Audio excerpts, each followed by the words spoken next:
for now, we're back to the board. We left off on Monday, making some, I would say, pretty good progress with the root tree family tree here. We've gotten 12 solid connections established, which I'm pretty happy about. I'm hoping we could maybe get another 12 to 15-ish today. Fingers crossed, we'll see. And yes, V Nasty, thank you for reminding me. What did I do off stream? I was having such a good time playing this on Monday, but when I ended stream, I couldn't help poking around a little bit more. Just because I had a little more time to think quietly in my head without talking and, you know, being in front of the camera. So I discovered one thing that I will bring up for you guys, since you guys didn't get to see it, in case you're following along. It was this right here. This is a flyer for Miracle Jr., who I learned from just looking up his name on the internet. It actually was a very basic search. Because if you remember, Miracle Jr. was our last notable root tree who you can find on the internet. The notable root trees being the people who are easiest to find online. I looked him up online, and I found out that he actually, his claim to fame, because every root tree seems to have one, his claim to fame was that he's like a mega pastor type dude. If you guys ever I'll paint a picture. Has anybody in the chat ever been like falling asleep in front of a TV and then you wake up like super late at night, it's like 1, 2 in the morning, and you're on like one of those like mainstream channels that just like starts pulling in random programs at late at night, and you end up somehow on this channel for like the mega church, like those mega churches, and it's always like a dude just like preaching to 1,000 people about some insane shit. I don't know if everyone knows what I'm talking about, if anyone can relate to that. That's kind of what this guy does. Miracle Jr. is like a mega church pastor of sorts. He's like a one of those kind of guys. He's like I don't know what the word is. Like an orator for whatever religion I guess he's a part of. So that's his whole thing. He fell off hard, by the way. If I actually look up, I think in his description, if I look up Miracle Jr.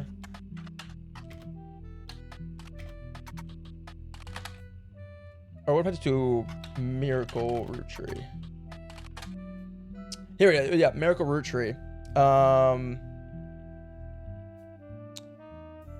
Yeah, via the power of television, Miracle Jr. spread the gospel across the entirety of New England. He has since left the life of glamour and glitz behind to reach those places that need him most. Which is just a funny way of saying I think he fell off. I think he is no longer relevant.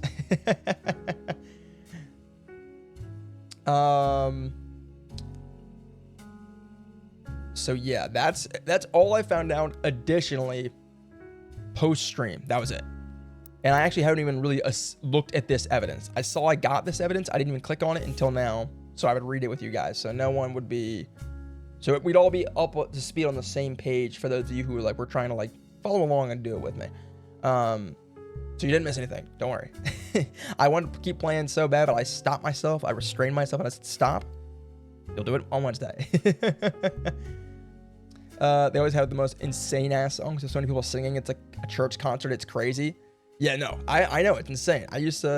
I've seen them on TV before, like once in a blue moon. They're wild. They're so crazy. His name being Miracle too, but he fell off crazy. Yeah, he's an interesting one. We're gonna learn more about him, I'm sure, but he's an interesting fella, that's for sure. I heard pastor and thought between faith, the unholy trinity, or one of my favorite DC comics, preacher. He's certainly no anti-hero. He's no, hero, anti-hero, video game-esque character. This he's just a good old pastor. I mean, look at that tie. Come on. Doesn't that just scream, a guy who's right with the Lord? Although, technically you could say, it's a rainbow-colored tie. So that raises some questions where you're like, oh, wonder how that plays out. Because you know how the church be. You know how the church be. But regardless. Oh, speaking of, you guys see the Pope died? I know it's kind of out of nowhere. Everyone see that? That the Pope freaking died? How crazy is that? How crazy is that? Anyways.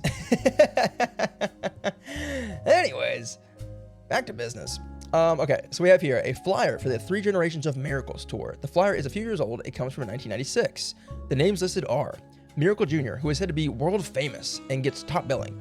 Miracle Jr. is on the notable Roottrees list in your evidence. He will be marked on the chart with a star. Miracle Roottrie, who the flyer says will make a special appearance, and Miracle the Third and his wife Nicole, who are said to be the youth pastors. So basically the entire Miracle line seems to be they are wrapped up in the church and whatnot. Fair enough. Also, guys, similar to last time, let me know if the music is too loud or too quiet. I know the music on this game loves to run fairly loud, as much as I love my smooth jazz. So just let me know if it's a little loud, and I will adjust. All right, we've got 2 pictures here. What other clues can we pull from this? One important thing to note, Miracle the Third. So the third Miracle son has a wife named Nicole. That's big. And they're both youth pastors. So if we go back to our board real quick, we know that this is the OG Miracle, Miracle Roottrie. I'm fairly confident that this is Miracle Jr., meaning this would have to be Miracle the Third with his lovely wife Nicole. But we don't know. Oh, we don't know maiden name. That's right. That is an issue. We've got 2 Nicoles. I was hoping there'd just be 1 Nicole. No, it's never that easy, is it? It's never that easy. But we do know that he is a pastor. At least I thought we did. Let's see if maybe there's another name for that. Maybe like a priest or something like that. I know priests and pastors are different, but pastor did not come up. So let's see if anything else comes up. Preacher. It probably goes under preacher, if I'm going to guess. If I had to guess, we'll throw him down as a preacher. See where that gets us. Screams 90s that wants to be back in the 80s. It definitely did with that flyer, didn't it? My mom woke me up that morning, told me to pray for the Pope with her before work. She made me late. Shave my head. Oh, no. Hey, you had to pray for the Pope. Come on. Come on. You know, it didn't help. No, I'm just kidding. I'm kidding. I'm so sorry. That was rude. I'm sorry. No, listen, the Pope, he was awesome. It was great. Great. Funny thing is, I actually learned this. One of the possible popes to be is actually the country he's from is actually my where a lot of my lineage comes from. I am mostly Maltese. If anyone knows the island of Malta, one of the possible popes, he is from Malta. I thought that was kind of cool. I thought that was kind of neat. And I was like, whoa, that's just like me. And Malta's a small place, man. It ain't that big. The Pope looked horrible. Embalmed, it was hard to even look at. He was a great Pope as well. To not embalm him well is kind of a disgrace to do. He allowed gay marriage. He was very inclusive. Yeah, I mean, that's pretty huge. That was a big turning point for the church, for sure. Not the shame that he was not embalmed well. Wow, Thomas. Thought you were Italian, TBH, or partially. I don't think I am. To my knowledge, I am. Well, not to my knowledge. I know I'm mostly Maltese. It's like a quarter, which doesn't sound like a lot, but everything else I have is really broken up. So the Maltese is like a large majority of what I be. Isn't there also a Filipino one that might be? Yeah, I think so. I think there's also a possible Filipino Pope. So there is plenty of diversity going for the position, for sure.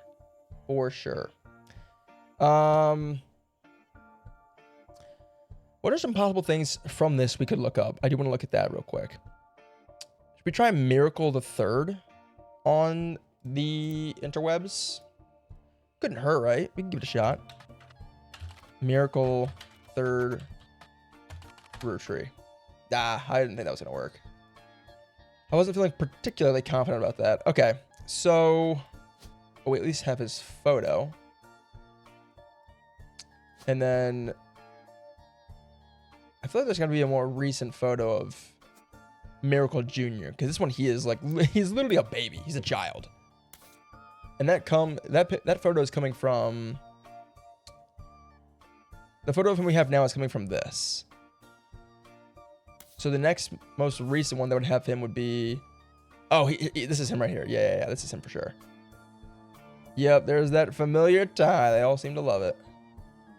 Okay, so let's add that to the board. I think that's a lot more accurate than this little child one we have.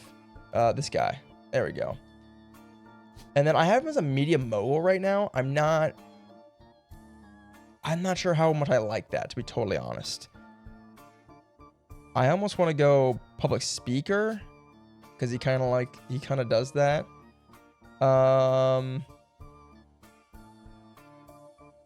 Maybe even preacher. Oh, it was preacher. Hey, not bad, not bad. There we go. That was off to a good start. We got some easy things locked in. All right, there we go. Nice. We got Lauren finished. We got Miracle Jr., and Miracle the Third. All right. And we also locked the following optional entry. I don't know who that was for. It's for somebody. Oh.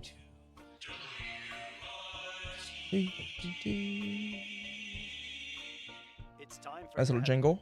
Once an hour, every hour on the 45. On the 45. It's a bizarre development to an already tragic tale.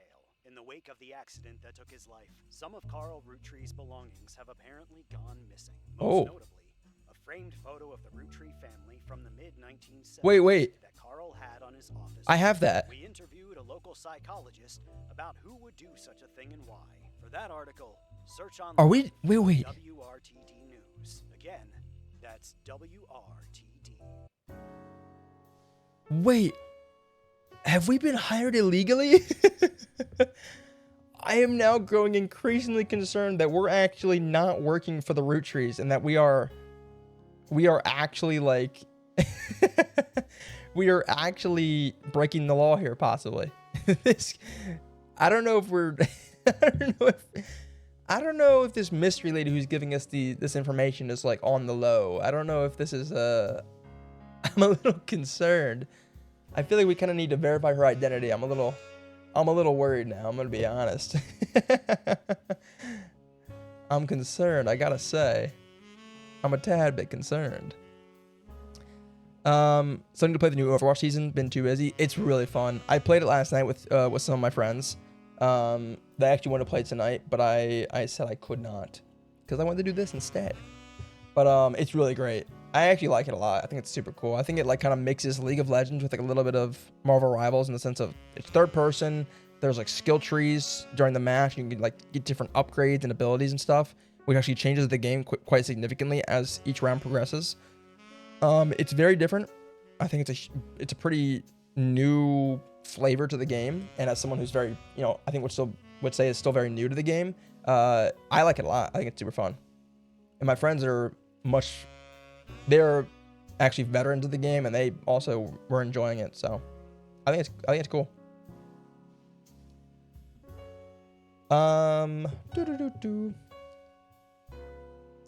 We might be like a newspaper or a news outlet looking for more info. Maybe, I don't know. I play Mercy, Tracer, and Ash. Hell yeah. I dabble in Ash a little bit. I dabble. It's not always my go-to because my aim is questionable, but I dabble. All right.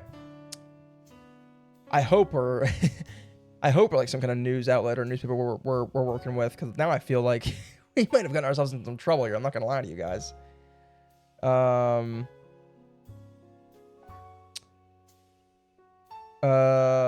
Okay. So first thing I wanted to do, obviously, is look up WRTD, because it said they had an article online about what's happening, and it made it pretty clear that we should really be looking at this. So WRTD News is your local investigative jazz radio station. I need that radio station in my life. During their news segments at 45 minutes on the hour, they have been talking about the plane crash. This most recent hour, they also talked about a picture taken from Carl's office after the plane crash and promised an interview online with a psychologist. During the interview, it's revealed there wasn't a break-in. Instead, someone with a key to the office took the picture after discovering the pipes burst due to the recent storm. This means it was likely someone close to the family who was aware of the photo's history and wanted to save it. The psychologist, however, also goes on to posit the culprit had an alternate agenda, specifically because nobody in the family has come forward to say that they have it in their possession. A comment below the article says, "Don't believe their lies. This is just another instance of the Roottrees curse being a real, true thing. I bet you Carl was murdered and the picture had evidence on it."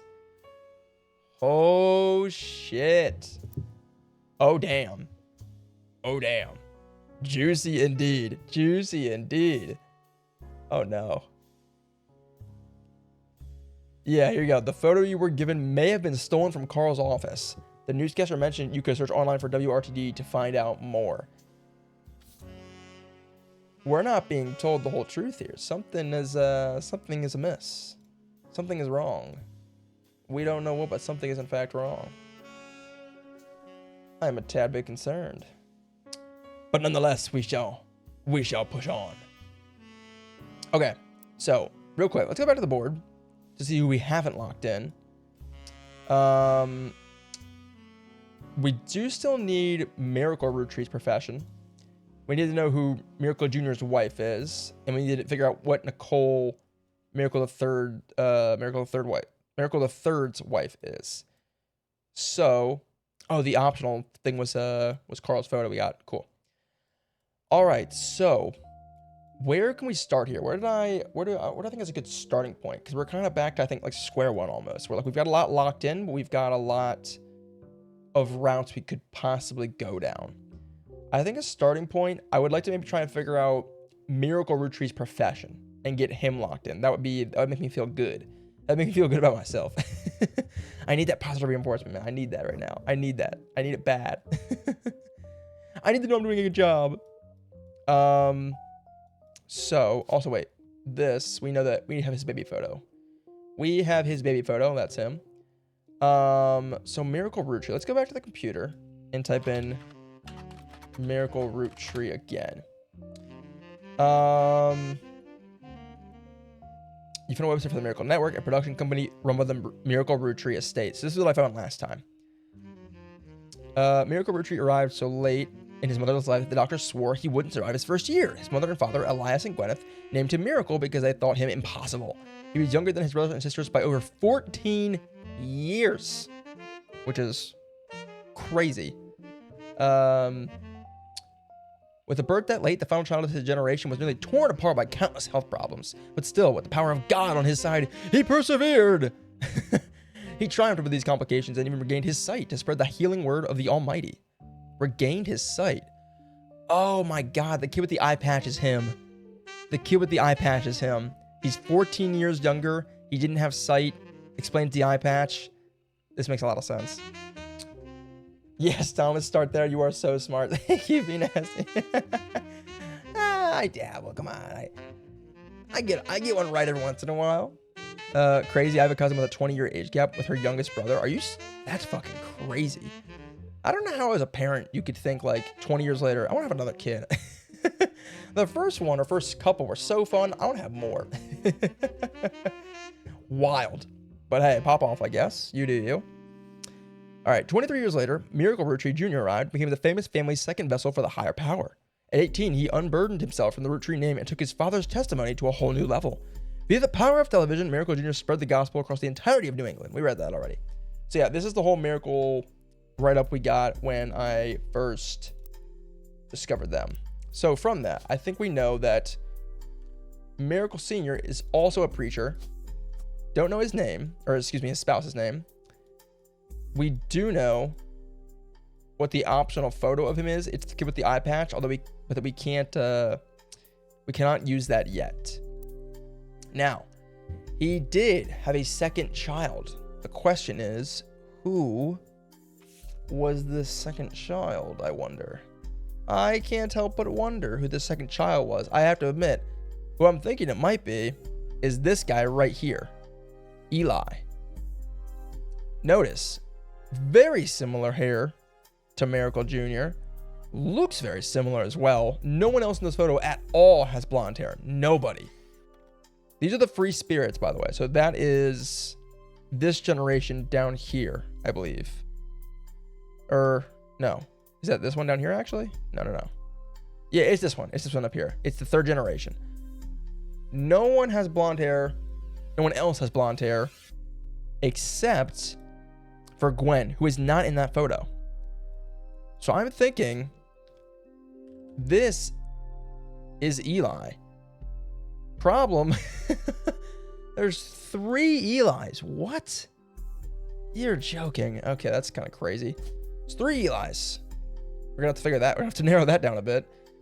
At least, though, bare minimum, we do have his photo. We do have his photo. I believe this is him right here. I believe this is him. Now, problem with Eli Roottrees or Elias Roottrees. I don't know who he is. Oh, here we go though. Oh wait, no, I'm an idiot. Elias Roottrees, of course, we know that. He's the founder. Right. We already know that. What about Elias Jr.? Yeah, that's no good. Oh, right here. Eli M. Eli M. Okay, there we go. It was in the photo. I just wasn't reading hard enough. Elias M. Roottrees. So there we go. I'm pretty confident this is Elias M. Roottrees, Miracle Roottrees' other son. We do not know his occupation. Hopefully we'll learn more about him in some further evidence.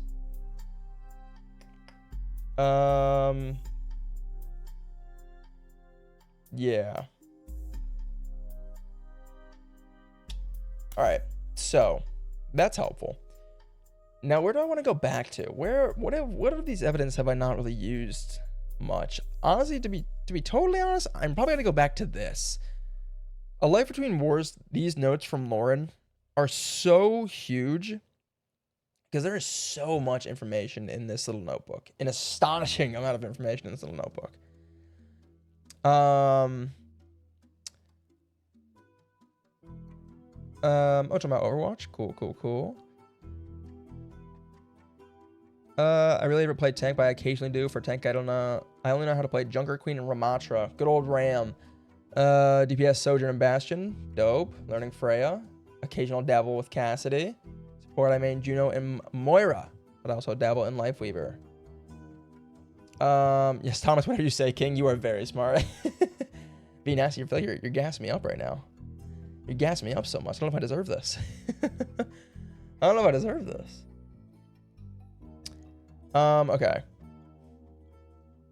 We need more info on really just anybody right now. I need something to go off of. Something to go off of. We know about Gwen. She has 2 sons. We don't know who is who. We have their photos. We just don't know who is who, which is kind of an issue. We know her husband is Wild Bill Williams. We don't know his actual name though, which has been a bit of an issue. We've been having problems figuring that out. I still don't know how to figure it out, so we're working on that. Okay, let's go back to Dynasty. Oh, I totally forgot. This thing at the bottom tells me that there's evidence left in these photos and stuff. Okay, so there's 4 things in this, 3 in here, 13 in here on the end on Clark. So I'm missing a shit ton of stuff here on Clark. That's insane. Let's start with Clark then. Let's start here. Thomas, I have a problem. Oh my God, what's your problem? I keep baking. That's not a problem. That's a beautiful thing. We love bakers.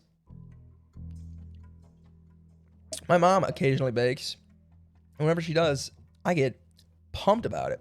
She makes a really good pumpkin bread. Makes good cookies. Makes good cake. I love bakers. I also just love bread. So if you know how to make good bread stuff, oh, you're amazing for that. Also, I'm hungry, and this is a great time to show you guys. Look at these adorable little Rice Krispie treats we got for Easter.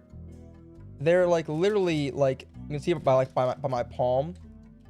They're literally like you can almost do them in one bite. They have little confetti in them. They're adorable. They're so cute. I have a bunch of them just like in a box under my desk. Because my mom had them in a nice little basket, and she said just take some. And I was like, oh, cool. And I just threw them in a cardboard box because I didn't have anything else to put them in. So there they lay. Share, please. Streamer, one bite, please. Oh, of course. There you go. That's for you. Enjoy. Good? You like it? Very tasty. Get your sprinkles on the top. You see them? They're very delicious. One bite. Everyone knows the rules.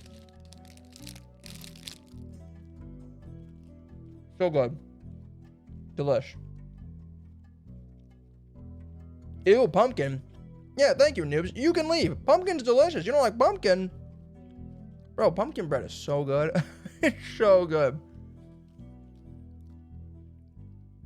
Okay, bye. You don't have to actually leave. You hate me and want me to die. You always do this. I don't hate you. No one wants you to die. Unless it's an Overwatch. Yo, we love you. We appreciate you. But at the same time, pumpkin bread's kind of gas. It's kind of amazing. I'm just saying that. You do need to realize that. It's pretty incredible. All right. Bum bum bum. Thomas, what can I do with all these cakes? As soon as I run out of cake, I bake another. Listen, you may have a problem. Yes. Is it a bad problem? No, it sounds like a good problem to have to me. Keeping the house stocked with cakes, it could be so much worse. All right, let's revisit this article. There is apparently 13 pieces of evidence that I have not used in here yet. So, or at least clues connected to a specific piece of evidence. There are 13 connections to this evidence right here that I have not yet found. So let's see if I can't glean something from this that I haven't already. He doesn't hate me. He just wants me to die. I never said that. I never said that. I think I'm allergic to pumpkin, guys. Please. My mouth gets itchy. So ew, pumpkin. Okay. That's... Well, now you make me sound like an asshole. Now you make me feel bad because you were like deathly allergic. You know what? No. I'm going to stand on business. Who cares if you're allergic? Eat it anyways. It's so good. It's so good. Just eat it anyways. You'll be fine. You'll be totally fine. Just eat it anyways. Oh, excuse me. I keep sending them to Discord. Help. Keep on sending them. I love cakes. I'd love to see some of your cake. No, that came out wrong. I'd love to see some of your cake that you baked in the oven. That's what I meant by that. I do not look at my viewers' cake. That's not what I do. It's not what I'm about. That's super inappropriate. I would never do that. Don't me. Don't question mark me. No, we're moving on. Clark's getting married. And in my opinion, far too young. Far too young. Far too young. Right, guys? We can all agree on that, right? Right? No question marks? No. What are the question marks for? No. Okay. He's barely 18 for God's sakes, and Danielle is much older, but openly confronted them would make me a hypocrite. After all, Jacob and I got married at 16. Okay, we know this. Stop question marking me and shut up. Shut up, we're moving on. Okay, once again, this is Lauren's entry. We already know her husband. We already got Clark on the board with his first wife. So this is stuff we do know. So there's something else in here that I've somehow missed that is unrelated to all of this. We know he's part of the Free Spirit generation. Musician is an artist. Carl has discipline. That's because Pop forced Clancy to send him to the academy. Maybe that's it. Lawrence Pop is the OG Clancy Edward Roottrees. Hold on, let's think here for a second. Let's think.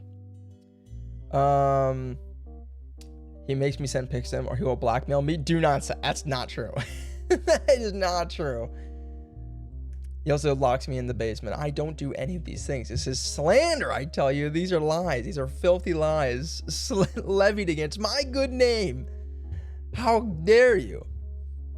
Have we tried searching up Free Spirit? No, we have not. That's not a bad idea, actually. You know what? Yeah, let me lock in. You guys are distracting me with these crazy allegations that are not true, by the way. Let's look up Free Spirit. It is a pretty general term, so I don't know if we're gonna get anything for that.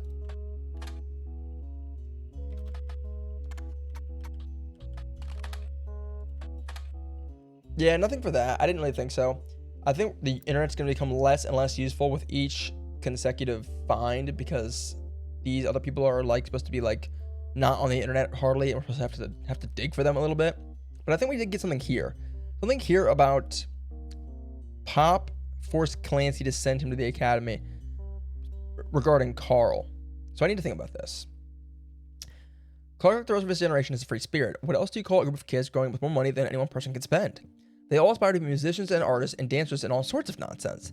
The only one who has any discipline is Carl. Carl, we know, is Lauren's nephew, Clark's cousin. So this would be Lauren's husband, or excuse me, Lauren's brother or sister's kid. And I'm trying to figure out who that would be. But that's because Carl is disciplined because Pop forced Clancy to send him to the academy. Now, here's the tricky thing. When she says Pop, she's referring to her dad, obviously. I call my grandpa Pop, Poppy. She's calling her dad Pop, right? Because she wouldn't be referring to her brother or sister because that's not her pop. So she has to be referring to Clancy here. But then she still used the name Clancy, making me think, is there a Clancy Jr.? There is. This is Clancy Jr. Boom. We just figured that out. Huge. Now, so, I actually forgot. I remember this now. Hold on. Lauren does not have any sisters. I forgot about this. It's coming back to me, the thing we did on Monday. This is the photo of Lauren and her siblings and some other people from them, part of the next generation. If we remember from looking at this photo, she had mentioned, I wanted Eli to stand all the way to the left since to me, he looked a lot like Pop did in the old one, but I was outvoted by my brothers. They insisted the four of us stand together, so we clumped in the middle.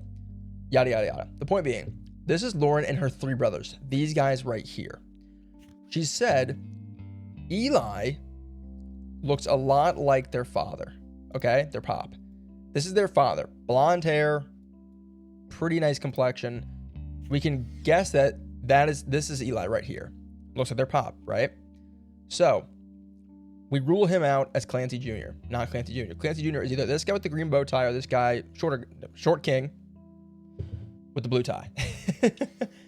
So, I need to figure out further which of these two is my guy. That's now my immediate dilemma.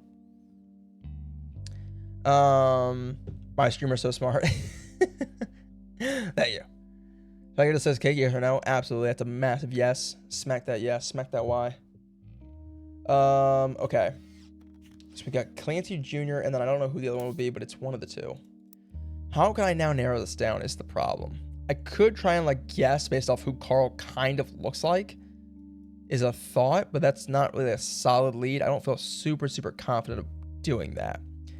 If I did try and do that, Carl kind of have wavy hair, brown, obviously. Looking at this photo, I would say that the guy that probably most closely resembles Carl is the shorter guy on the left. But again, that's not enough for me to go off of that and really make a call on. So we've at least narrowed down Carl's dad to one of those two. We know Eli is one of the other brothers. The problem being we don't know if he's this one or this one. He could be a number of these people. So we're going to have to come back to that. Now, where could we go from here? Let's go back to Lauren's notebook. Go back to this page. See what else is on here that could be helpful. Maybe I'm just getting old, but our generation was never so bad. My brothers all seem to pursue paths of knowledge, and the most rebellious thing any of us ever did was bring home someone who would be illegal to marry if we lived anywhere south of Pennsylvania. Who would be illegal to marry? What does that mean? Meaning too young? What the hell does that mean? I'm going to skip over that. That's weird. Pop seems to have gotten over it because Edward is set to take over his department once he retires. Okay. Other brother, Edward.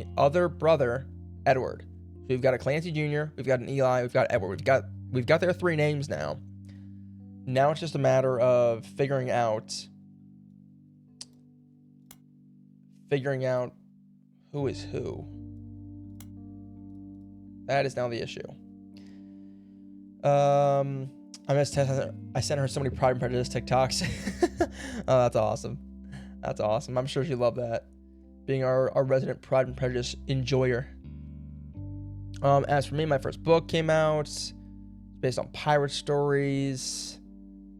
Yeah, that's not really relevant or important. Even my cousins are doing well. Zach's not a bad person after all, and his sister seems to be doing a good job raising her twins. Gwen is Gwen. Right. You know that. With the free spirits in any other family, they'd all end up on the streets. Even Clark. Harsh for her own son, but okay. Let's go back to this entry entitled Sam. I do remember this. Sam is like the oddball child in the family. They don't really know what her background is. They don't really know where she kind of comes from, and we don't either. So, Elias Roottrees had given in to his wife and announced that Sam, an obscure relative, was being included in family gatherings. Gwyneth has been pushing to include Sam for quite some time, Lauren writes. Why Sam? I have many distant relatives I've never met. After all, Granny had sisters, and Granny had a brother or two. But I was told trim their branches from the family tree. So why is Sam special? Nothing adds up. And I'm not the only one to realize. Someone elections in Zach's office. Gwen's in Paris. We knew that.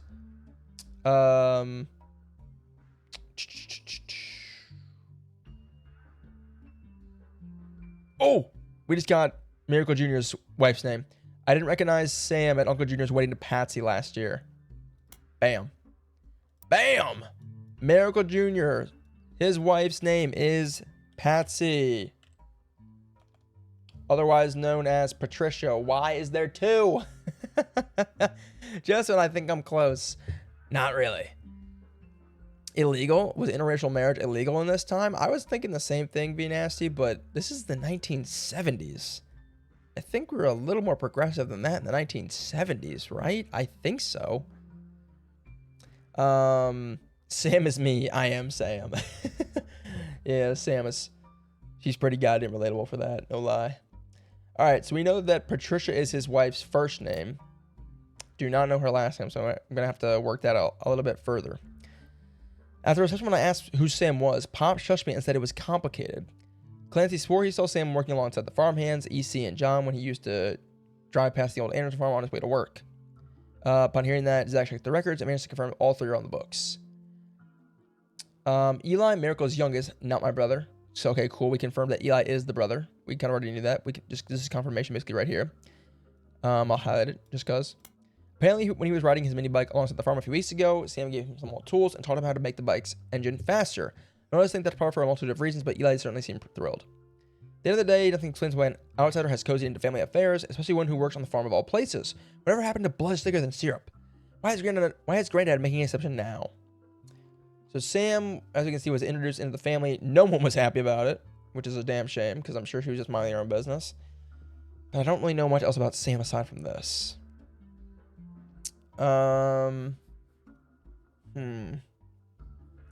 Yeah, I feel like Sam is kind of a dead end for now. I'm going to kind of skip over her. All right. There's definitely some, like, really relevant piece of information that I'm kind of glossing over that would kind of get us back on track here, because I feel like I'm hitting a bit of a wall, to be honest. Wait, was there not an adopted person on the chart, or am I tweaking? I think there was. I think you're 100% right, but I don't know if Sam was adopted. She's an obscure relative, so she is related. She's not adopted. You're right though. There is an adoption in here. I'm pretty sure. So good on you for remembering that. I think it was, here you go. Yeah. Guardian, adoption or otherwise. So yeah, there is an adoption or just some kind of like parental guardian down the line here from, Zachariah and from Gwendolyn, but it's not necessarily Sam is the problem. So really, most of our information right now is pretty much on the right side of the board. So I just want to I want to try and keep going off of what we have on that side. I just don't really know where to start right now. I feel like we've used a lot of this evidence already. So I'm trying to figure out where we can now get some additional information. This one's kind of important. This photo we got, I never really kind of used this thoroughly. It might be worth an investigation. Carl and Brenda, so you know something. The funeral. And Ernie knew how busy your job can be.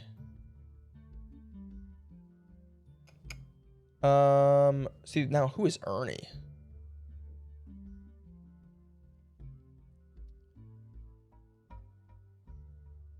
As well as how Carl has carried on for him after taking over. So Ernie is... Who is Ernie, actually? Could this be Ernie here? Ernie Roottrees. No, what if I just go Roottrees? I feel like I remember reading something about Carl becoming the Roottrees company president, inheriting it from a guy named Ernie. That feels vaguely familiar, to be honest with you. What if I do, let's go back to Carl again. Let's try that. There's gotta be something on Ernie, right?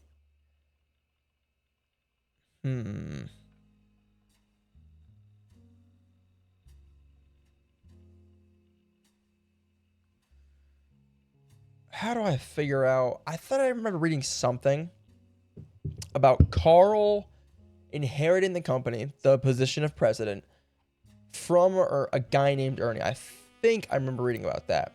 We know that's pretty much the case. It said here that Ernie sounds like he was the guy before Carl.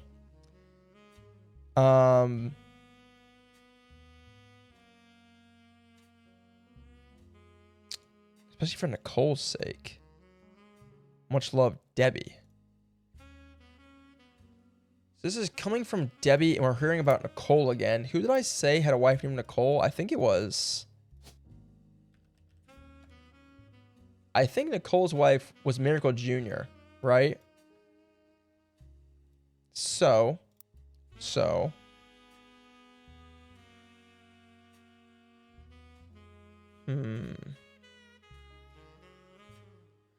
it sounds like then what I'm reading into this here is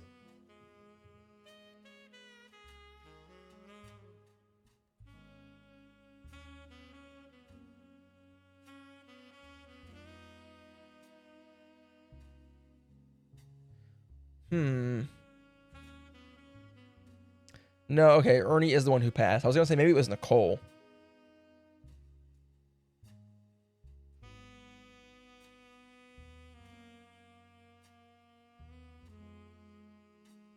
Oh, Nicole could be their child. Oh, wait. This is Nicole. Okay, this is Nicole right here. This is Debbie. This is Nicole. There's a guy named Ernie. If we can just figure out whether people are on the board, we are in business. Now, here's the thing.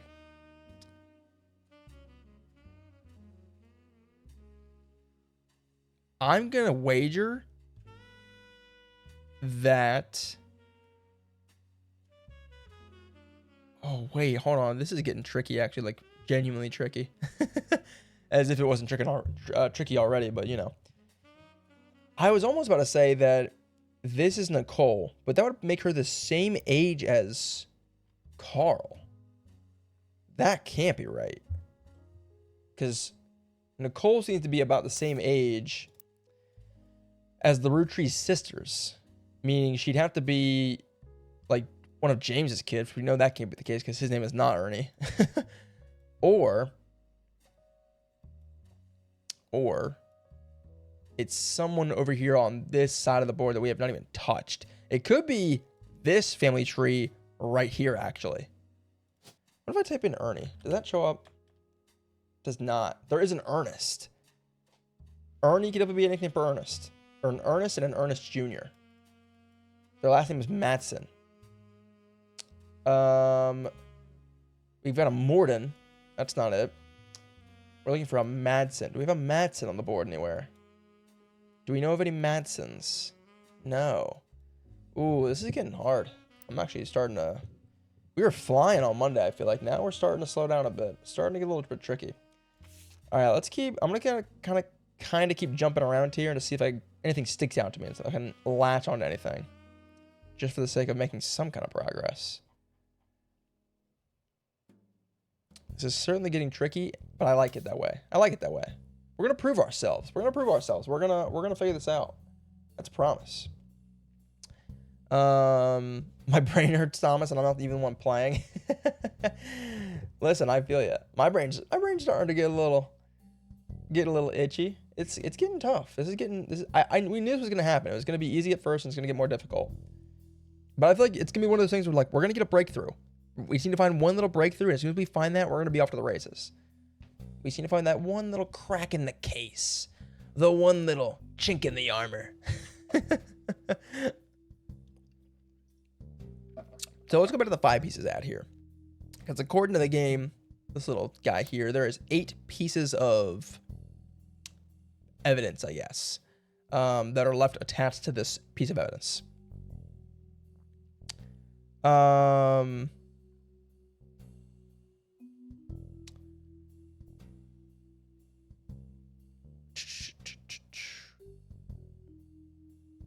So, this one has an 8 on it. That's pretty high. We already know that Elias and Gwyneth, the original creators of the candy, they had 5 children. That's why they're called the 5 pieces. We know that already. The current 5 flavors are not the same as back then. That line seems extremely irrelevant. I think I kind of glossed over that when we were doing this on Monday. The ad also mentions that the current flavors are not the same as back then. Why would it mention that if that was not extremely relevant? The thing was, I don't see how the flavors are important here, but somehow they are. What if I look up elderberry? Just a shot in the dark here. No. Figured I'd try it because we've got this little mention of elderberry down here. I was kind of like, why is that? Let me check that out. What if I do one more flavor? Let's do bad blue raspberry. Bad blue raspberry. I didn't think so. Okay.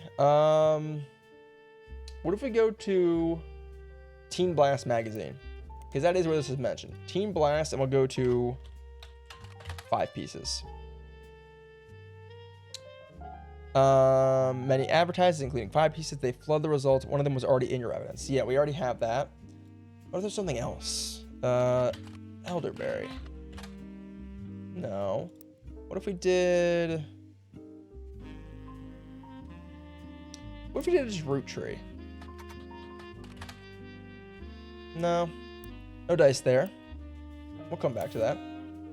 Alright, what else? We know these guys. We've got their pictures already sorted out. We don't know their names yet, so we're working on that. This has only got a 1. This has got a 1. Let's just see what pieces of evidence have high number markers. That's probably the best way to do this. No.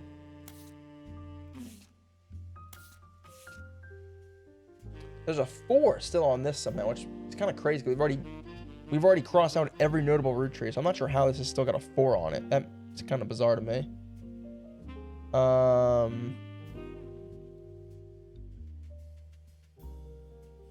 That's interesting. I'm just gonna skip that. I don't really see how that's important. Yeah. What about this guy? 5. Okay, what did I miss here? What have we missed here? We got Jim and Diamond, the old artist duo, making such bangers as Rolling On Down to the City, which is tackling, as we know, the harsh realities of war and the crippled economy and ensuing inflation. But it's also a disco hit, Not a lot of disco hits are really tackling big world issues like that. That's the kind of music you can expect from Jim and Diamond. The really hard-hitting stuff, but also something you can get down and boogie to, It's pretty impressive stuff, It's pretty incredible. And the recession, exactly, and the recession. They're talking about the hard-hitting topics here, but also giving you something that you can just jam out to. It's pretty incredible artistry, These guys are talented. They're talented for sure. Beatles? Nah, Beatles schmeatles. Jim and Diamond, they're the real artists.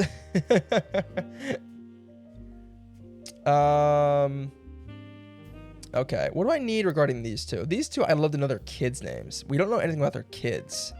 And that's where I'm kind of hurting right now. What if I look up? Let's go to Spider Search. Let's look up this James Roottrees.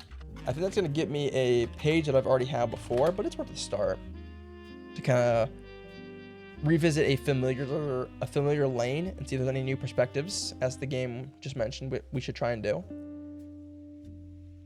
Time of Our Lives before Time of Our Lives. Yeah, this was their recession music. Rolling down to the city it was the 1970s version of depression music. It was just an absolute banger. It was a total sign that recession was coming. Pitbull, Neo. Exactly. Okay. You know, they're a one-hit wonder. They've got the Rolling in the City. Jim writes the songs. Diamond is claimed by fans to be the band's lead singer. Called the Diamond Dazzlers. Other albums, if I mentioned, are Cherry Tree and Sound of Laughter. Jim has become a bit of a recluse and hasn't made a public appearance since 1996. Let's start with some terms here. We've got these two, Cherry Tree and Sound of Laughter. We've also got Diamond Dazzlers. Let's start with Diamond Dazzlers. Diamond Dazzlers. Nothing. Unfortunate. We will keep trying. Let's try Cherry Tree. Oh. Pretty general search term. Perhaps unsurprisingly, you find a lot of results for foliage. That makes sense.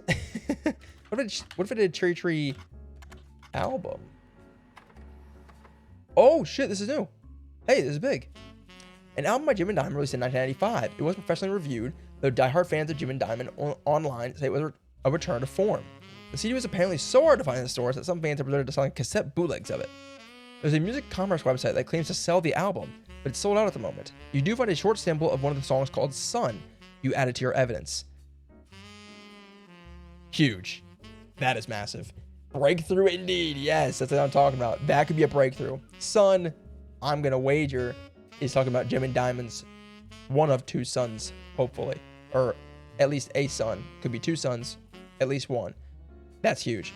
We will go listen to that in a moment.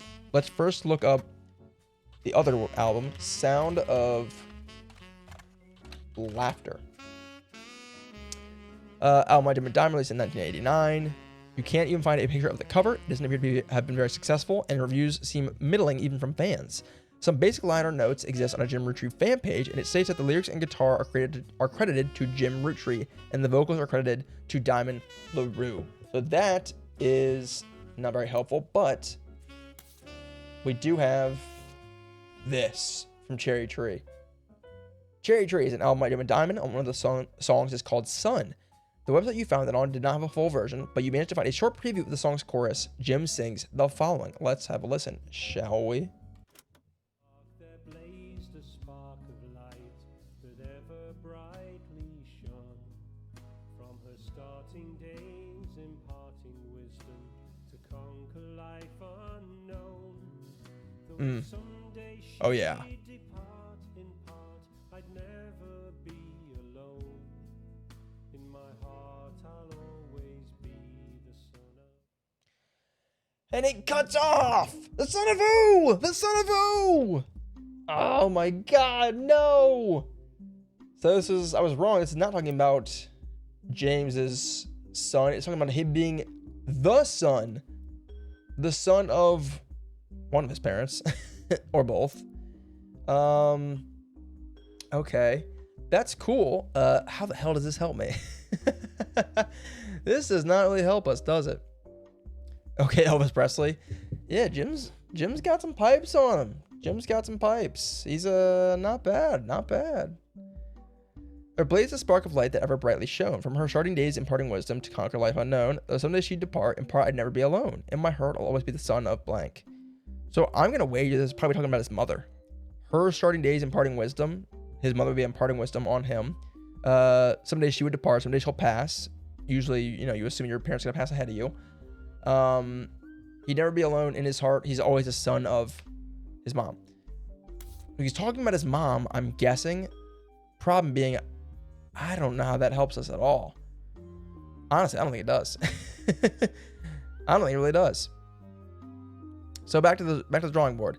Let's go. Okay, so we've got Clark and Campaign Miller. They've got a scores of 11 and 13, meaning that these pieces of evidence have huge connections that I have not found yet on them. Let's go back to then the Campaign Mailer. There's not that much writing here, so I really should be able to find something that gives me some kind of input. So we looked at this already. It was to Carl left in his inbox.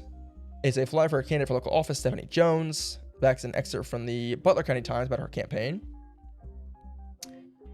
Right off the bat, did I ever look up Stephanie Jones? Let's try that immediately. Okay.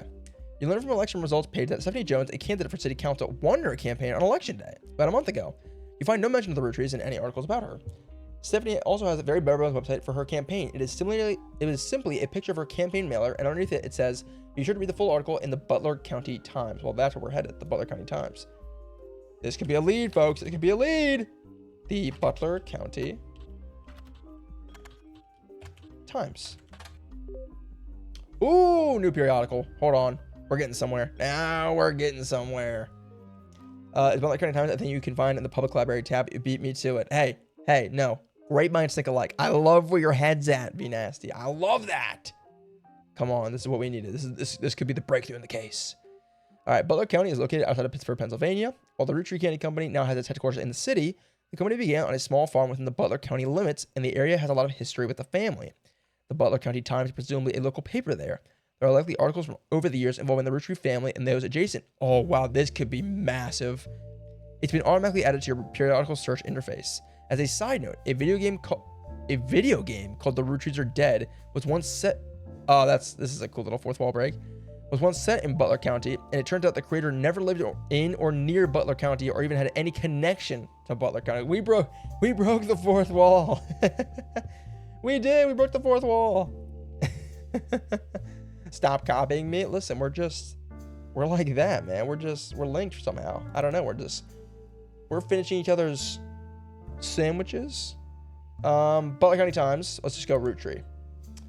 Butler County Times has played host to many Roottrees advertisements over the years for many of their products, including 5 pieces. They've flooded the results. So it looks like I may need to be a tad bit more specific. What if I do Stephanie Jones, actually?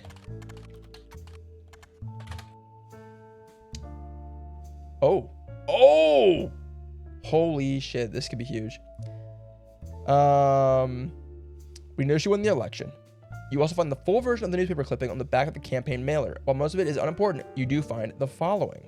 Stephanie Jones, born Stephanie Landon until her marriage to local business owner Brian Jones, has lived in Butler County her whole life. Stephanie grew up in a home without a father. With my mother and her partner, I essentially had an entirely female influence. Though she's a distant cousin of the Roottrees, her mother Caroline, a local artist who has appeared on the front page of the Butler County Times in the past, has often come out opposed to the corporation's policies regarding deforestation of indigenous trees to expand their maple farms. Unlike my mother, I'm not a fighter. I want to bring love to the world. Interesting. Okay, this is interesting. How is this connected to the Roottrees is now the problem. I never met someone who thinks so much like me. Great reference. Adopted guardian. I was on the same. We're so linked up right now. I was on the same line of thinking. Don't get me wrong, Be Nasty, but it doesn't seem like that's the case, unfortunately. I just gotta see how this is relevant at all. She's born Stephanie Landon. Like, we got her maiden name. That seems important that we got access to that. But it's not a Roottree family member, so she's not part of the family tree.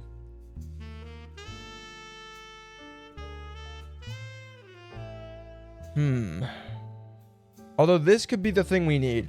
Stephanie grew up in a home without a father. With my mother and her partner, I essentially had an entirely female influence, meaning her mother and her partner was another female. Could it be this was a Roottrie? possibly going back to the adoption thing right here.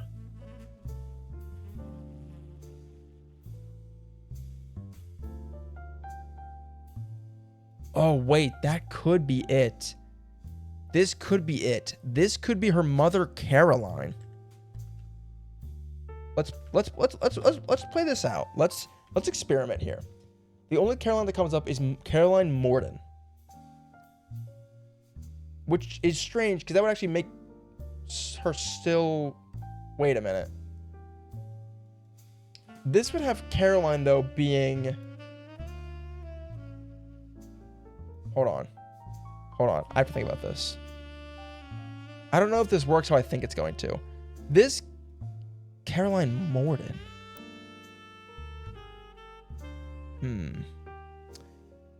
Though she's a distant cousin of the Roottrees, her mother, Caroline, a local artist, has often come out opposed to the corporation's policies regarding deforestation of indigenous trees.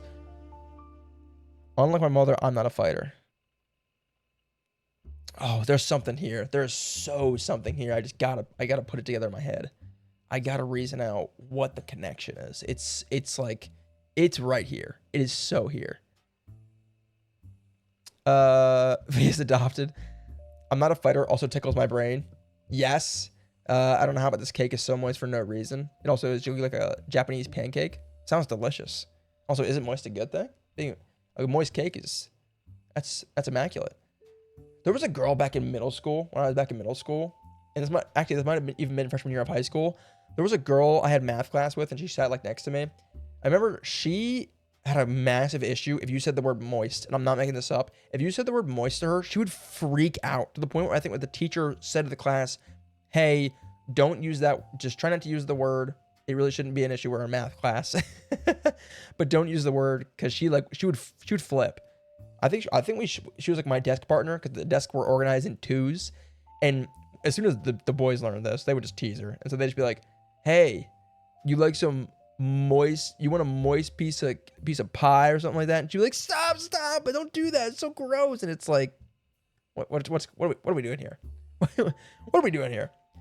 And I remember just sitting next to her being like, what is going on? It was certainly something.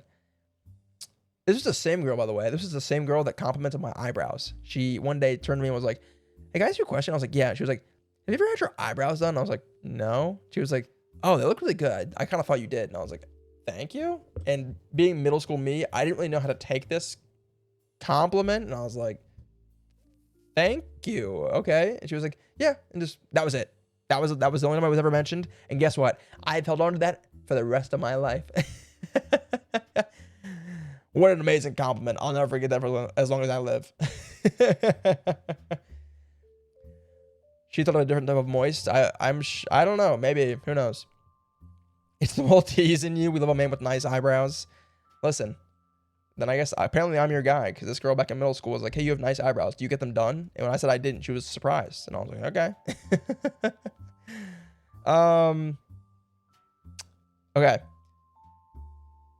More important information when we go back to the evidence here and read a little bit further.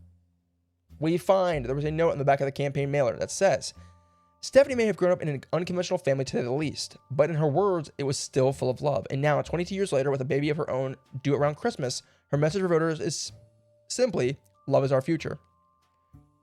Excuse me. That was an excerpt from the Butler County Times article, not the handwritten note. The handwritten note is this. "Carl, I know we don't see eye to eye when it comes to the candy company, but if you could talk to your girls about putting out a statement supporting Stephanie, she could use the publicity your daughters bring. Don't let our conflicts spread to the next generation. CM." CM.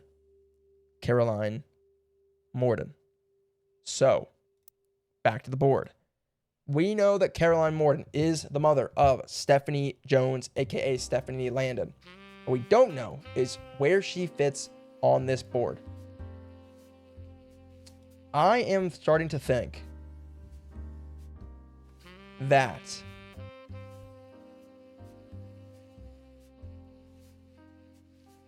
this here is Caroline Morden. Nope, just kidding. That's wrong. I forgot. Females, it's based off your maiden name. the names in the family tree. Meaning, if her last name is Morden, she is related to Zachariah and these other members of the family. Meaning she would be, I believe, this person right here. Meaning she has a photo out there somewhere, if this is her. She was an artist. So do we have her in a photo somewhere? Oh, this is getting confusing. I guess, wait, this would make sense though, because if she's a distant cousin of the Roottrees, these are all still Roottrees over here. She would be a cousin, that's right. She would be a distant cousin. Hold on. Hold on a minute. Hold on, we're getting somewhere. Caroline Morden. So then would she be in this photo? Maybe. Yes, Caroline is in this photo. Problem is, how the hell do I know which one she is? She could be anybody in this photo. I have no idea. Although I have a guess right off the bat. Right off the bat, I have a guess. Also, Ernie Jr. is also in this photo.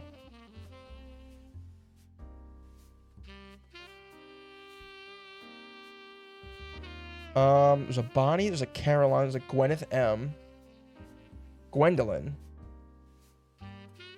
So, 1, 2, 3. There's 4 girls this could be, and then this child right here.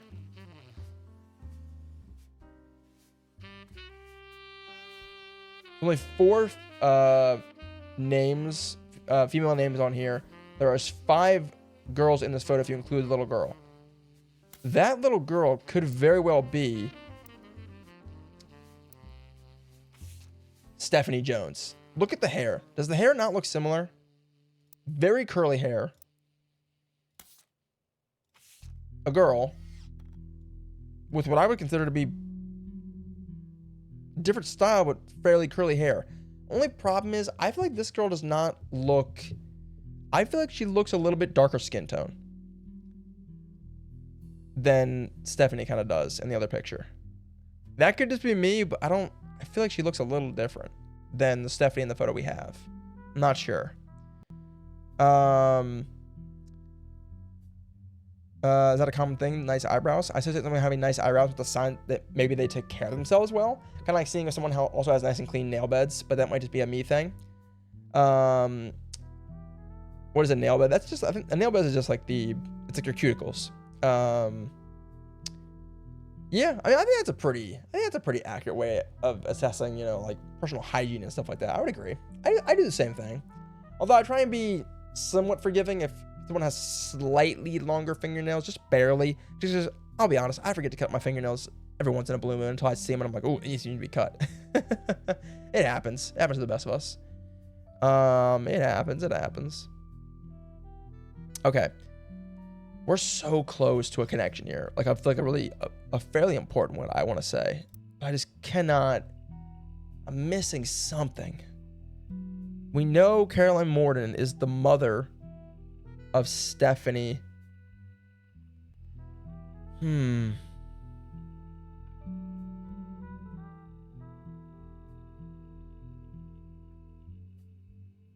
What if we go back to the board here?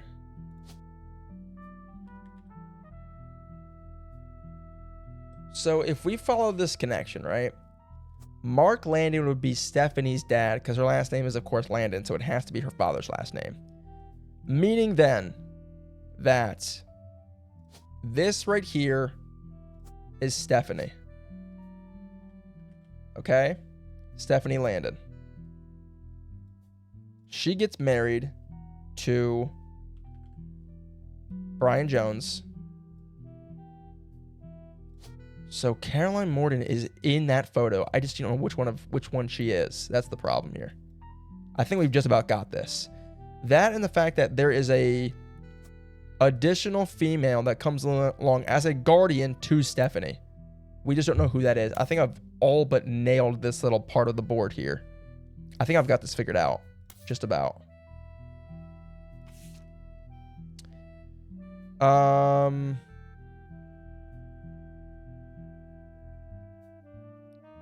What if we go back to the Butler County Times? They write about a lot of stuff. She could be in here, actually, now that I think about it.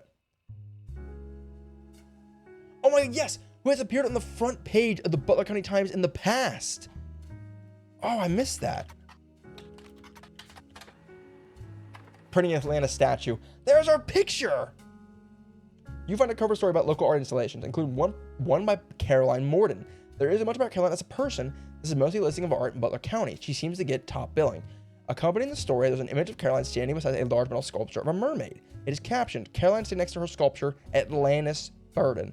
The sculpture is one of many works featured in her upcoming book, Self-Portrait, Art and the Beauty of Women. According to a quote further down, Atlantis' burden is meant to symbolize a society split by indecision over whether women should be equals or something to protect. The picture on the front page has been added to your evidence. There we go. Big. Very big. Boom.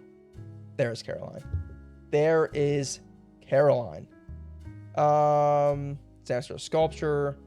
Her upcoming book, Self-Portrait, Art of Beauty Woman. We need to look this up. Start a search. Really? Nothing? That's surprising. Okay. Either way, we have Caroline's picture. Huge. Boom. We have her picture, meaning we're also going to have her optional picture when the time comes to be able to add that, but we can't yet. Now, we just need to figure out who this is. Who is Stephanie's adopted mother? Because there is a name for this. There is a name. How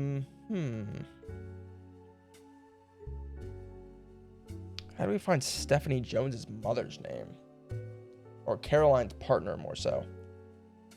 Let's go Atlantis's burden. This is the same article. That's fine. What if we type in this to the periodical instead? Nah. Okay. Okay. We're cooking, guys. We're starting to cook. We've got, I think, this whole section. That's like multiple people we just figured out, which is pretty awesome. Also, this guy's this guy. Just don't know the spouse. That's all we don't know. We just don't know the spouse. Yeah, I've got no idea how to figure out who this is. No clue. No idea. So let's go back and maybe explore some more of this part of the tree, because we've not done a lot with it. So let's go back now.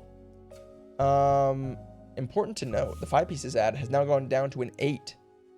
Or was it the 5 pieces ad? No, it was the campaign mailer. Sorry. The campaign mailer is now down from an 11 to an 8, meaning that was part of the connections we were meant to find. So we made some progress here. There is still an 8, though. There's still stuff that I'm missing just from this little bit, which is really surprising, to be honest with you. What if said portrait is a portrait of said partner? Because the book is titled Most Beautiful Woman. I like where your head's at. V-Star 100%, although looking at the caption, it does say Caroline standing next to her sculpture, Atlantis' Burden. Sculpture, one of many works featured in her upcoming book, Self-Portrait, Art and the Beauty of Women. So I'm inclined to believe that is her. Although, don't you worry, because inspiration just struck. Inspiration just struck. I forgot. We have the public library. It's a book. I keep looking for the book in other places. We have access to a public library. Boom. There it is. Boom, baby. There it is. Dedicated to Eloise.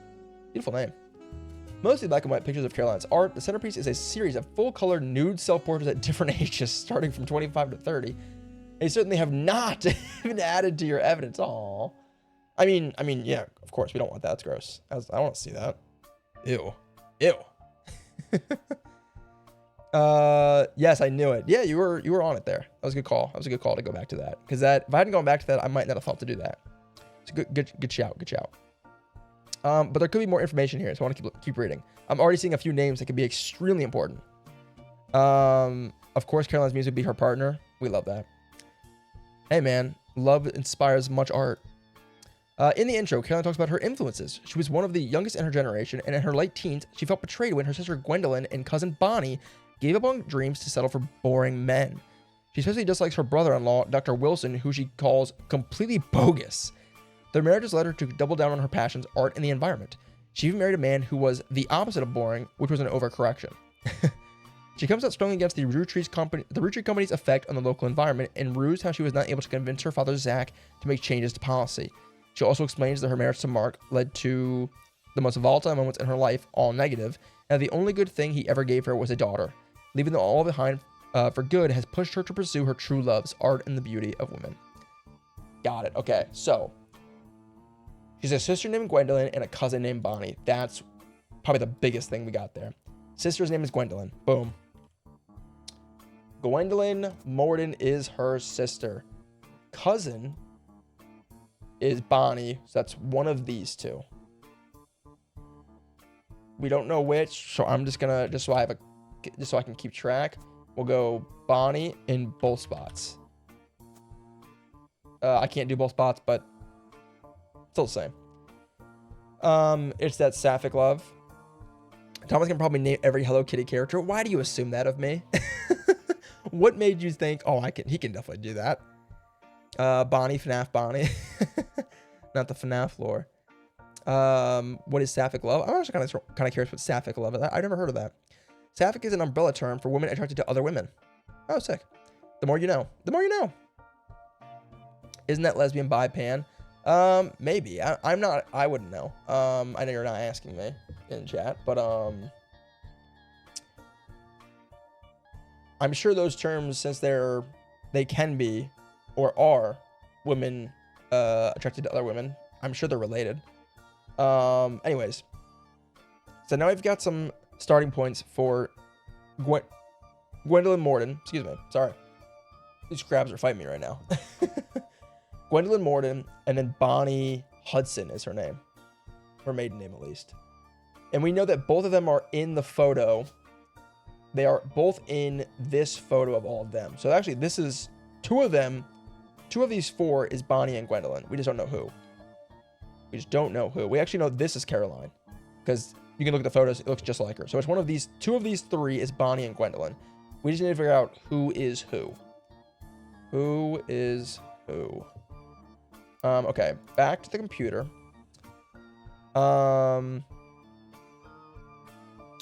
She especially dislikes her brother-in-law, Dr. Wilson. So brother-in-law means Dr. Wilson is Gwendolyn's husband. So is there a Wilson? There are multiple Wilsons. That is not very helpful. So let's go like this. Let's highlight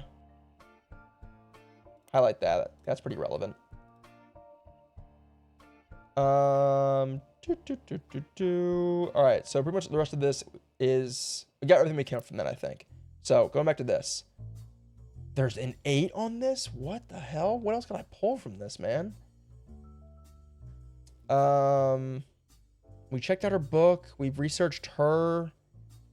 What if I just research Caroline on just the general internet? We could try that. I really doubt anything's gonna come up. It's worth a shot. Huh. Caroline's listed on a few art websites without much detail. She seems to be associated with a movement called PFLAG. Well, that's worth a look up.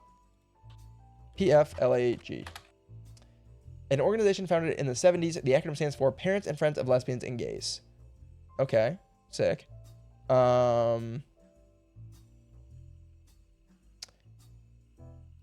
think that helps us too much, unfortunately. Don't think that helps us.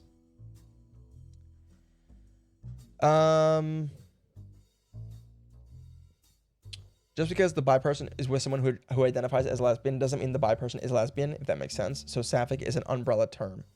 I see. That makes sense.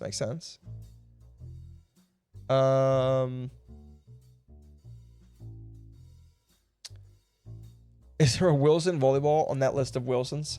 There might as well be. There's like 3 fucking Wilsons, man. It's crazy. So what if we looked up... This seems like a stretch. Seems way too general. What if we look up Dr. Wilson? Oh my god, it worked. No way. Dr. Stephen Wilson. Well, there we go. Did not think that would be that easy. Kind of surprised, I'm going to be honest. Kind of shocked. That was a shot in the dark. I just saw that she had Dr. Wilson in quotes. And I was like, he's a doctor? You know, that would be probably something that you could probably find on the internet because he's a doctor. That's, you got to be, you know, not famous, but like something you could look up if you need a doctor. What my streamer? You know, I can do the impossible. You know, one of the many perks of being a streamer is you can just do whatever you want. Games just, it's just that streamer luck, you know. So he's a pediatrician who practices north of Pittsburgh. Although there are a lot of Stephen Wilsons and Dr. Wilsons, this one apparently found a way to game the search results, and as he pops up to the top every time. Interesting. His website claims that he is the pediatrician to the stars. The only evidence for this is that he apparently was a doctor to the Roottrees sisters. All right, that gives us our connection. That probably means this is the guy we're looking for. There's a picture of him on his website, as well as a picture of his 3 children. The 3 of them look as though the photographer was holding them hostage. Regardless, the photos have been added to your evidence. There's also a quote that, although credited to his child Jason, you suspect might not be written by a 10-year-old. My dad is the best dad in the entire world, and he treats every patient with world-class care. He'll treat your children like he would me, my big brother, or my sister. That's a big fat lie. Yeah, that wasn't written by that kid at all. Get the fuck out of here. That's some bullshit. All right. You got 2 new photos. One of Dr. Wilson, who looks like he's got $1 million smile right there. Good Lord. All right, Dr. Stephen Wilson. Let's slap his little photo down there. Bang. And we've got another very important photo. His family, his kiddos. All right, so we've got 3 kids, an elder brother, a middle sister, and then a younger son. There's the quote that we know is not written by the kid at all. No shot. The picture has a date on it. It seems like this was taken 2 years ago in 1996. Okay. That feels weird that they would mention that, but it is there to note. And that checks out because they've got 3 kids. So we don't know their names. Actually, wait. I think we do know one of them. Didn't they mention that in here? His child Jason was the 10-year-old, so he's the youngest. So this is Jason Wilson. We know what his picture is. He is the youngest. This is him. Unknown occupation. He's a kid. So yeah, not really sure what his occupation would be. Is there an occupation for child? Or kid? Or just, you know, doesn't work?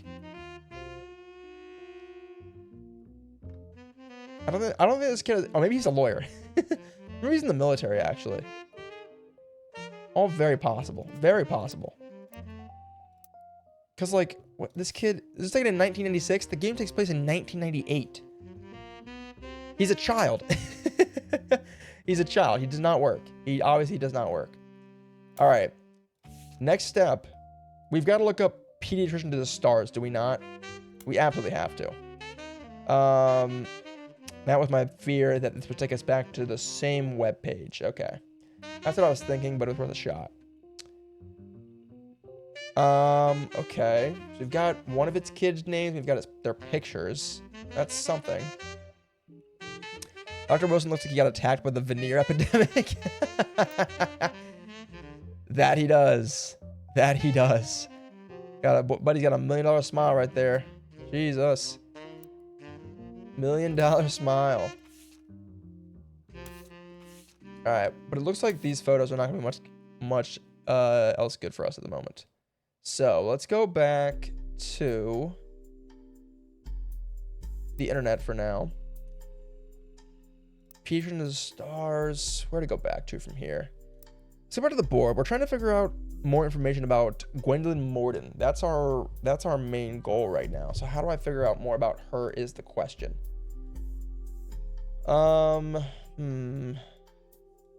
We need to give more information about Zach or Angela.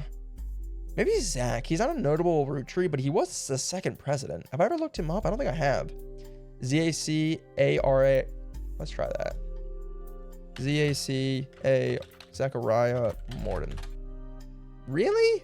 He's the second president. He's not mentioned at all on the internet? I find that hard to believe. Z-A-C-A-R-I-A-H? Z-A-C-A-R-A-H. Morton. Yeah, I'm spelling it right. That's a bummer. Okay. We never figured out Gwendolyn's occupation, by the way. Do I know that? I think I might know that information. Hold on. I'm gonna take a wild guess here that she's a housewife. Cause I remember that Lauren or someone else on the... Look at that. Look at that. Educated guess. That was an educated guess. Because I remember Lauren or Gwen or one of the other Roottrees said that every Roottree woman was a housewife except for, I think, Gwen, who was an actress. She was the first one to not be a housewife. So that's where I got that from. And I binged it. We binged it. We got a ton of optional entries, which is awesome. And we've got Gwendolyn locked in now, Caroline, and the original OG Miracle Rootree. Oh. We're getting a phone call. So, you may have heard the news. Some of Carl's things have gone missing. Yeah, did you do that? That includes the pictures and mail I brought you earlier. I promise I didn't steal it. Really? Are you sure about that? But I did borrow it. That's stealing! I'll return it once we're done. Let me deal with my family in the meantime. Oh, I guess that means I've officially confessed. This is a Rootree. I'm a Rootree. Oh! Whoa! Big reveal! I assure you I have a reasonable explanation for the secrecy. I'm about to do something big the family doesn't approve of. Oh, shit. If you could just wait a little bit longer, I'll tell you more. In person. I'll return after 15 more blood relatives. Why the secrecy? Just tell me who you are. It'll help me fill out the family tree. It'll be so helpful. Why won't you help me, Mystery Rootree? Come on. Damn it. Why do you do this to me? Just make my life a little bit easier, would you? Come on, do me a solid. Do me a solid, can ya? All right, so this mystery person is a Rootree. I'm going to guess they are part of the free spirit generation because they can't be down here because they'd still be a child. I think they'd be far too young to be one of these. Oh, that's not entirely actually impossible now that I think about it. It's like Stephanie's running for office and she's clearly an adult woman. So she could actually be part of this generation down here. I'm not actually certain. Doesn't matter because we don't know for now, but it's something to keep in mind. Guys, we're doing well. We're doing well. I'm hoping we can keep pushing here. You're a Rootree, but you can't tell me your own family members. Okay. I know, right? Like all this secrecy when in reality she could have given us like at least probably the last 2 generations of info. She might not know all the way back to, you know, the 3rd, 4th, 5th generation back. But like she could have known some of this. She has to. But no, she's got to make our lives harder. Fucking asshole. Asshole. Okay. Now, where do we get back to? Where do we go back to here? I'm stuck on Gwendolyn because we have her kids' faces and everything, like their pictures. It feels weird that we wouldn't be able to get something out of this. I just don't know their names, possible occupations. I got no clue. So I have like no idea how I figured their names out. Like that seems, I don't know. Let's God, the date being on this photo seems so relevant. Like why would they include that? It seems so bizarre. Did she not appear at our door once? So you remember what she looks like or her name? Well, if you remember, she was at our door, but she was blacked out. She was cast in shadow. So we have no idea who it is. No idea. Yeah, Boo is right. I don't know. We don't know who it is. That's the problem.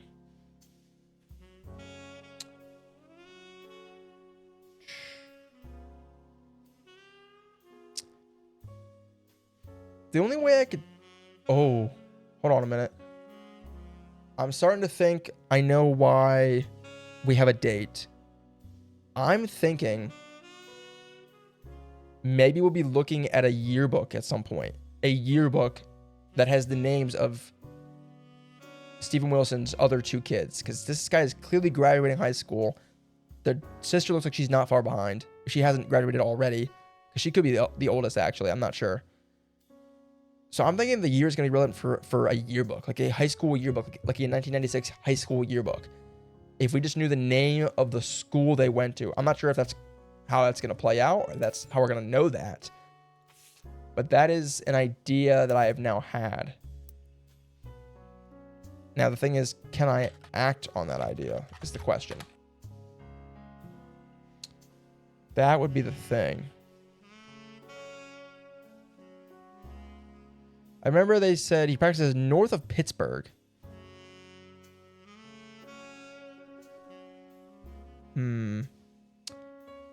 Butler County High School? I don't know. Oh my God, that's a great... That's not a bad idea at all. I really actually like that. Hold on. I really like that. Bachelor? No. Butler? No. Butler. Butler County High School. Shut up. Shut up. Butler County High School. I still think that's not bad. Hold on. Let's try this. Let's do... No. What if we did...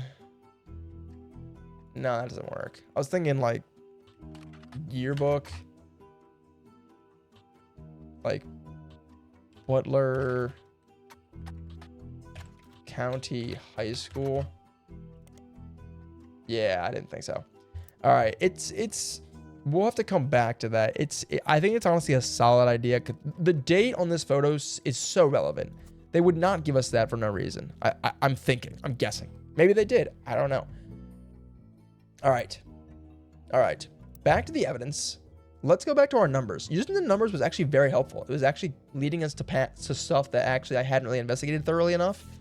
So we got to go to the 13, right? We've got to go to the 13. This is a 13. There is so much here that I'm missing, apparently. So I need to like do a deep dive into this. My brain is too big for this game. Weren't you just saying, Nasty, like 30 minutes ago, how your head was hurting from trying to play this game, even though you're not even the one technically playing it? Weren't you just saying that, or am I mistaken? Am I wrong about that? I don't know. I feel like you were just saying that like not that long ago. I don't know. Okay. We got a 13 on this. There is something here. We need to figure it out. First things first. Did I ever look up Lauren Retreat in the Butler County Times? I don't know if I've ever read this. They go into a bit of Lauren's history. She grew up around the famous Roottrees family. She wrote some romance books involving historical figures such as pirates and knights that were released under her private married name, Rafferty. Now her diary is being released under her birth name, Roottree. The reviewer gave it 4 out of 5. Claims this is an evolution perspective from adolescence to adulthood.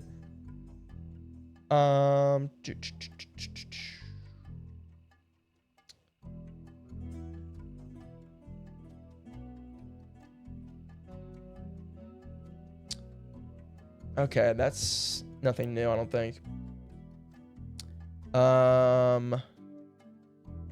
What's Schoolbound Publishing?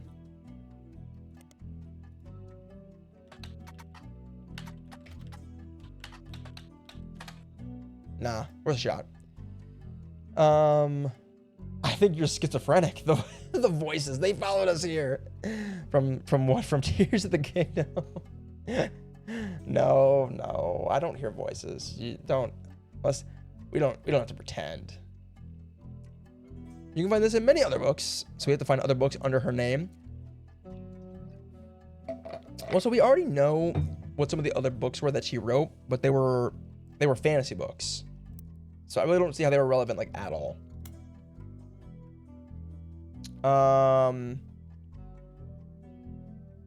She mentioned that somewhere in here. She mentioned her books somewhere in here that she wrote about, like, pirates and other random bullshit. So I don't know if that's totally what I'm thinking about yet. We can always come back to that. I want to stick to this page, though. There's clearly a lot here that I'm not picking up on, and I want to go through this page in detail. Like, I'm going to try and hyper-analyze every sentence in here. So, Clark getting married, in my opinion, far too young. Barely 18 for God's sakes, and Daniel isn't much older. We've already got Clark locked in. And his wife, Danielle. So we know that. We're good. Jacob and I got married at 18. Or at 16. We've already got Lauren and her husband. Boom, boom. They're settled. We actually have Jacob's picture that I forgot to add here. There he is. And Lauren's picture as well from the cover of the book. There she is. So we got those. Back to the evidence. But why would they say, remember, you can find this in any other book in the public library? I think it's because it wants you to go to the public library in case you haven't found this yet. Because there was other ways for us to get to Lauren's, that website of Lauren. There was other ways for us to get there. And if we had gotten there, I think, in a different way, we might not have found this yet. And if I don't remember correctly, but I think we might have found this book via the library in the first place. So basically what I'm saying is I think we've already kind of walked down that path. But I see what you're saying, and I think I love where your head's at, because you're thinking smart. You're like, if something seems like they're giving it to us for a reason, we want to go after it. But I think we did pursue that already. I don't think anything of her books is what we're looking for, especially because we have this one already, and this 13 is like basically screaming at us, hey, you're missing a lot here. So that's my thinking here. That's my thinking. So, continuing. Clark, like the rest of his generation, is a free spirit. We know that. Musicians, artists, dancers. The only one who has any discipline is Carl, but that's because Pop forced Clancy to send him to the academy. So, did I skip over this? I didn't. We did get that this is going to be Clancy Jr. Rootree. We don't know his profession. We do have a photo of him. We just don't know which one of these he is. Or no. Which one of these he is, I believe. Right? I think. Clancy should be one of... Yeah, that's right, yeah. I was doing this earlier. Clancy is one of these guys. Clancy is... Right. We were just doing this, and I already forgot. Someone already forgot. Clancy is either this guy or this guy. It's not this guy, because this is Eli, who looks like their pop. So which one of those two? Okay, right. So, that's the deal there. Back to the book. Okay. Maybe I'm just getting old, but our generation was never so bad. Or was also to pursue paths of knowledge. And the most rebellious thing any of us ever did was bring home someone who would be illegal to marry. Yeah, don't know what that means still, but fine. Pop seems to have gotten over it because Edward is set to take over his apartment once he retires. Great. So we know one of the other brothers' name is Edward. We still don't know who is Edward, but we know one of them is Edward.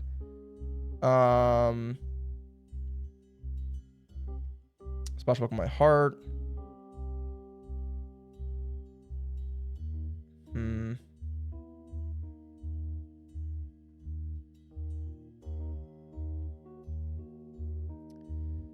So this is labeled as a 13. I'm just struggling to see what the connections are here that I haven't picked up yet. V-Star, to your credit, I think I am going to look up Swashbuckle My Heart. It sounds like it's a fantasy book. I don't think it's relevant, but I want to explore every option here and see where this takes us. No copies available. It was re-released as X Marks the Spot. Okay. What? Maybe this is under Roottrees then. It was under Roottrees. Okay. According to the back of the book, this is a buried treasure by Lauren Roottrees and from the author of the Court series. It also says to keep an eye out for Lauren Roottrees' next book, Revisiting the Diary 10 years later, releasing in 1970. Holy shit. V-Star, I'm never gonna doubt you ever fucking again. You are a fucking genius. It was to go look at the books. Oh my god, I am so sorry. You were so right. You were so right. It's a fantasy book, but it's not talking about the book at all. It's just talking about other books. And she did a Revisiting the Diary 10 years later, which is, I guarantee you, why this is a 13 is because of this right here. Because Swashbuckle My Heart directly leads to Revisiting the Diary 10 years later, which is, that has got to be the most important piece of evidence we've found to date. Wow. Wow, do I feel stupid? Man, do I feel dumb. Stupid. You hate me and you want me to die. Yes, you're so right. I'm a fool. You were right. I was wrong. I will never admit that ever again, but just this one time. Wow. Okay. That's huge. Okay, so obviously Revisiting the Diary 10 years later is what I'm going to be looking up here. Right before I do that, this is in quotes, so I kind of want to look at this real quick, just because I feel like this is going to be not as important, so I want to explore this first. Let's go like this.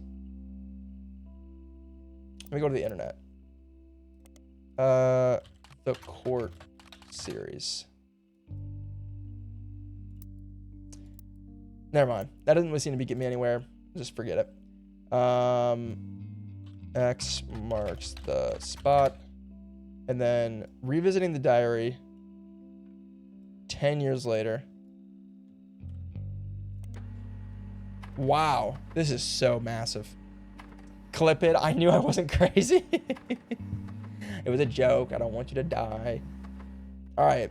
This is a version of Lord Roottrees' diary released in 1975. Unlike the original diary, it contains no pictures, but has many new passages that reflect on her thoughts 10 years later. One major event happened between releases that changed Lauren's outlook on certain events: the death of Elias. A summary of the fallout has been added to your notes, as well as some other select passages. We have 5 new pieces of evidence. This is still a 13. Are you crazy? No, it is not. It hadn't updated yet. It's a 2 now. It's a 2. This was a 13. Now it's a 2. That's how massive that was. That is how absolutely gigantic that was. Wow. Who knew Swashbuckle... What was it called? Fucking Swashbuckle My Pirate. That sounds like another way to say,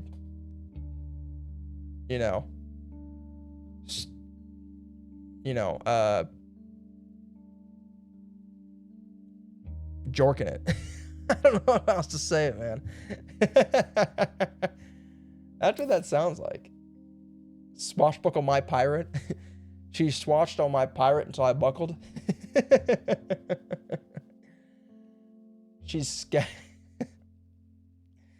scallied on my wag until I avast.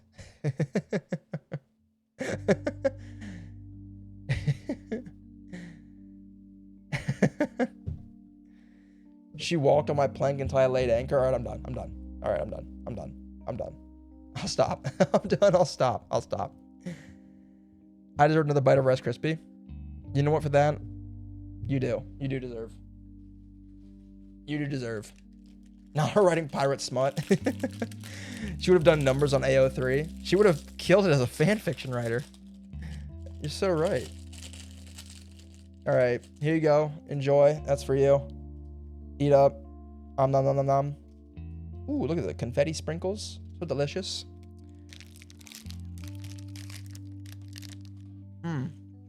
Oh, so good. Yum, so good. Yum, so good. All right. Ooh. Scandal. Samantha Roottrees. We're going to finally learn more about who this mystery family member is. I found a Resident Evil meme. Send that shit. I gotta see that. I love Resident Evil.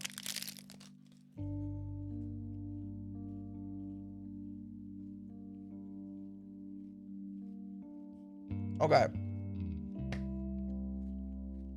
Hold on. Hold on. Hold on. This is why I try not to eat on stream. Like it's just awkward. Okay. Let's go. The new diary opens with an explosive incident that happened in the decade between the release and re-release of Lauren's diary. Elias Roottrees had died, and during the reading of his will, there was an audible gasp when a certain name was read aloud: Samantha Roottrees. Although Sam and her children were not meant to receive monetary inheritance, he had a stipulation that she retain the rights to run the farm and any and all decisions relate. Whoa, that's huge. This is some drama, some drama. It was then that the scandalous secrets came out. Was she like his secret daughter? Probably. None of the 5 pieces were surprised, but it was quite a shock to everyone else, including Sam. She had been told her parents died. Apparently, oh, the drama. Apparently, Sam was the illegitimate daughter of Elias Jr. and Patricia Christensen. Holy shit. And it comes out. So then Elias Jr., that's Elias M. Who is Elias Jr.? We know Elias Jr. Elias Jr. wasn't that one of Clancy Edward Roottrees' kids? Right? I think. Let me double check here. It was back on this photo. I wanted Eli to stand all the way to the left, since to me he looked a lot like Pop did in the old one. So this is Eli because he looks like their Pop did. It was taken in 1935 to celebrate the move to the new warehouse that Eli Jr. designed. Wait, no. Eli Jr. Is this Eli Jr.? Oh my God, this is Eli Jr. I totally forgot about this guy. I moved on from this guy so fast. I forgot this guy existed. This is Eli Jr. I want to say he's an architect. It's a guess because he designed the new warehouse. So let's just pretend. We know now his spouse is Patricia Christensen. Or no, wait. That's not his spouse. Wait. Let's go back to the reading.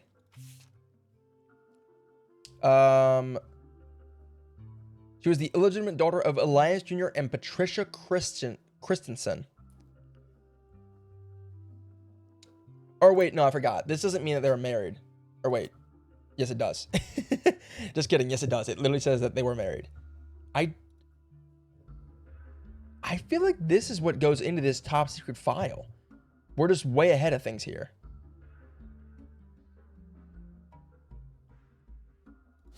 Yeah, this is Sam. This is definitely Sam. We have a photo of her, I'm pretty sure. I think this is her right here. I'm not sure. Let me double check. Let's double check. Let's see. Here. Here we go, yeah. Grandma insisted we include Sam even if we didn't want to. None of us understood why, including Sam. Okay, so Sam is in this photo. We know this is Lauren, so it's either her or her. I'm gonna go out on a limb here and say that this is Sam, because this girl looks way too happy to be in a photo that she otherwise really shouldn't have been a part of, and she knows it. You know what I mean? She knows she shouldn't be in it.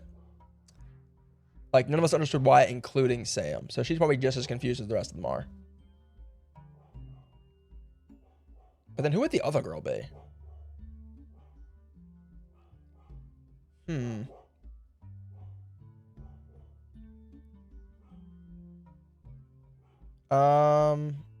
Who would this be then in the back? If that's Sam, this is the next generation. The next generation is this generation right here. This generation right in here. So then I'm thinking this... If this is... actually, this could be Sam. Or excuse me, this could be... Oh, I have no idea. This actually could be Sam. And this could be Angelica. I'm not sure, actually.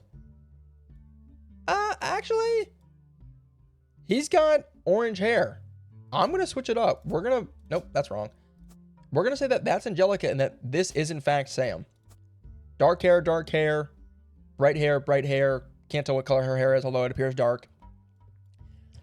We're going to go with that for now. What is everyone's favorite type of tea?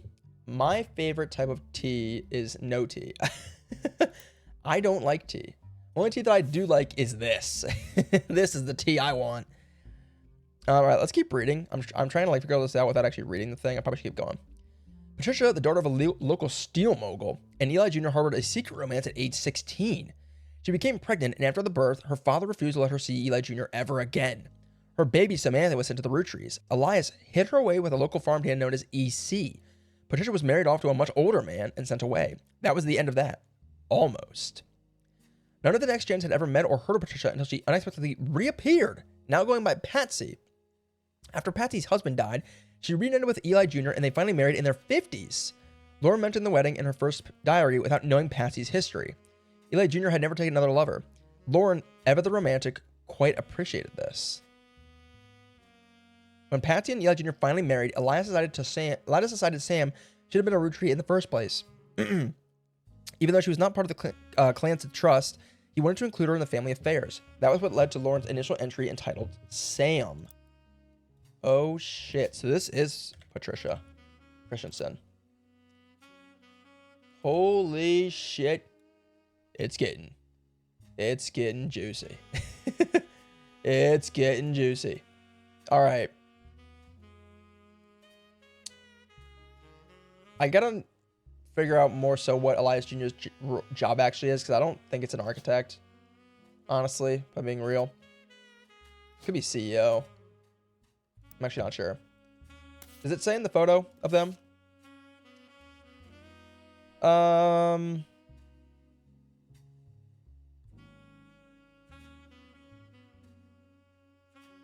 Eli Jr. designed this warehouse. That like really is telling me that the guy is either an architect or he is some kind of like director for the company. Not interior designer. Manufacturing. He could be... I don't know. Let's leave him as an architect for now to see how that works out. All right. We should probably continue reading the journal. I keep trying to figure things out before I've read the entire journal. I should probably read the whole thing and then move on.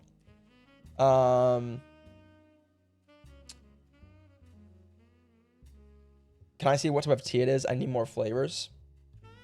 Oh, when I said this, I meant this. I meant this absolute tea, this drama we are getting from the scandal. That's the kind of tea I like. Also, I still haven't figured out who EC is. EC. Who could EC be?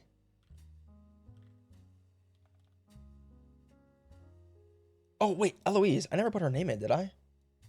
Oh, I forgot. I learned Eloise's name when I got sidetracked. Boom. That's Eloise. EC. EC. Who could this be?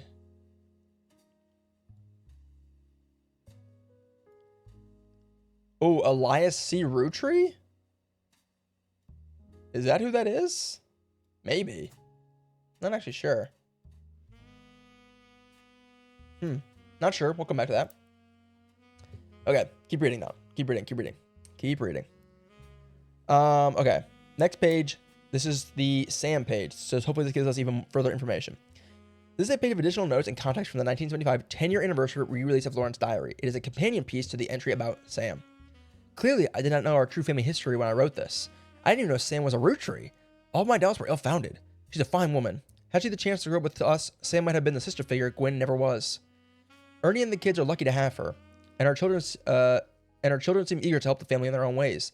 Ernie Jr. had been learning the day-to-day from Zach. It had been a long, long time since any real Roottrie was excited and interested in the actual candy as Ernie.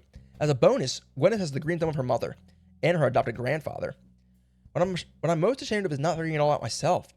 Sam's a spitting image of Patsy with her jet black hair and green eyes. Well, that helped narrow that down.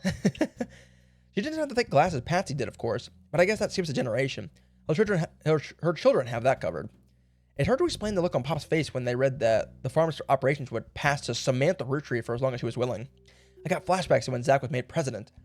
Mother reframed it a bit to calm him down. Sam wouldn't receive any candy money, after all, and was essentially inheriting the right to rule over the peasants for eternity. Over the peasants? What the fuck? You rich elite bastards, what the hell? That's okay. Hold on now. Pop warned us away from that farm for years. I never met EC in person, but Pop once referred to him as a confirmed bachelor, and I suspect that's why he kept us from there. Sam had to grow up in the house with him and his roommate, Mr. Miller. I'm not sure Sam will ever forgive Uncle Junior or Patsy for abandoning her to that life. If I were her, I might never forgive them either. But even so, she seems to blame more than just the two of them. She has no problems with us next gens, but she's a palpable hatred for the Five Pieces and Elias and Gwyneth. Ooh. God damn, the drama is crazy. The drama's crazy. I did my job. It's time for noobs to put in some brains. I don't really care for games like this. TBH, I haven't been paying attention as much. Very busy with stuff. What? No. You have to give me your undivided attention. I crave it. No, I was kidding.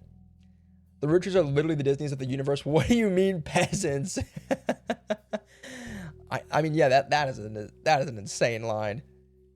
Where was it? Inheriting the right to rule over the peasants for eternity. All right. I don't think I much appreciate that. All right. In that case, it sounds like she is the president. The third president? Maybe the director? Maybe the CEO? I feel like if I get one of these right, it'll take it.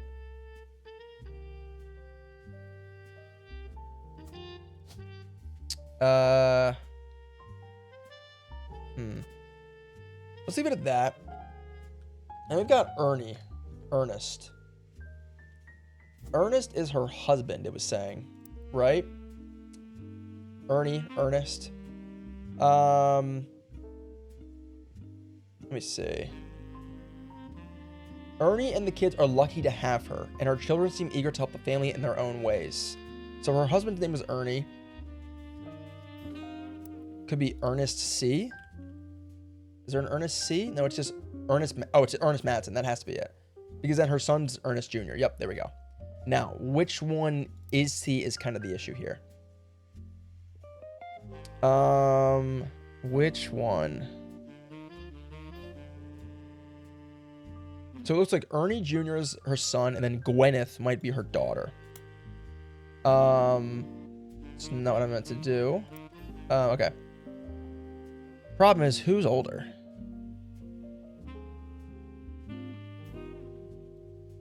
Who is older? I honestly have no way of knowing. I'm just going to throw them down for now, just to have them down, because I don't want to forget. Let's go Ernest Jr. and let's go Gwyneth Madsen. That is good to have. Awesome. I don't think she's the president. She's like the CEO, kind of. Honestly, no, she's more like the director. She runs the farm. I don't think you'd call her a farmer, though. She's certainly not a housewife. Yeah, let's just leave her as president. I'm not sure what else it would be, but we'll just leave it as that for now. God, we've got to be so close on some of these. I think I'm just messing up the occupations. Right now, I think I've got this. I've got this. Oh, I forgot to put Stephanie's occupation. That could be holding me back, actually. She is a politician. Is that on the list? Politics. Yeah, okay. I'm telling you guys, one of these I'm just not getting the job right. If I get the job right, it's gonna go. It's gonna go to a screen where we get these new ones locked in. Like I'm telling you. I'm telling you.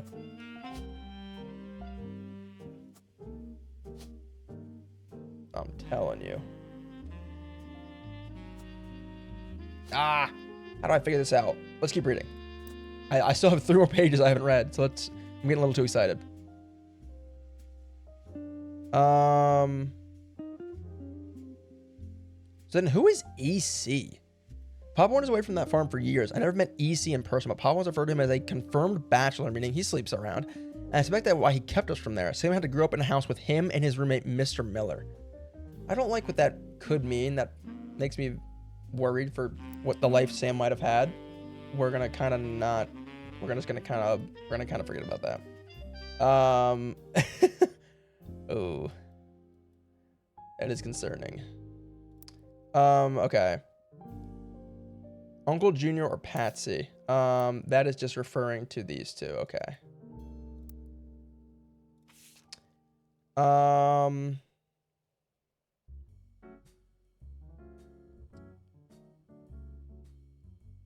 Okay, moving on. This is a page dedicated to Clark. It's a page of additional notes and comments for the 1975 10-year anniversary about Clark.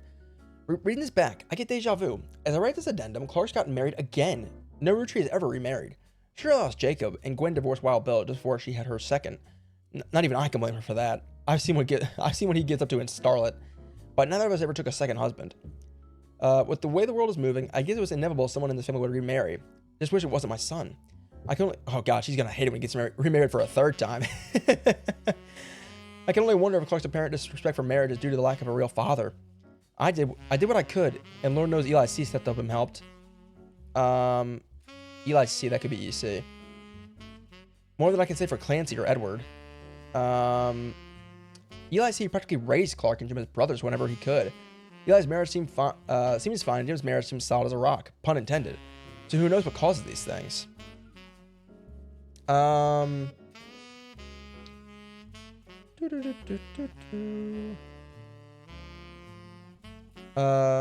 waiting on for college to get back to me.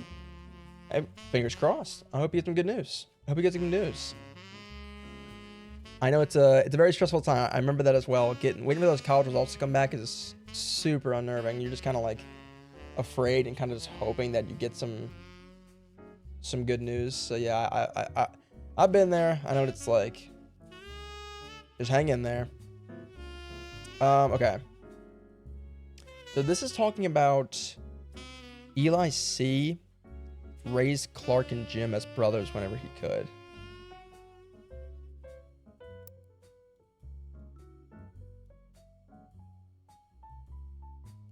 This is Clark.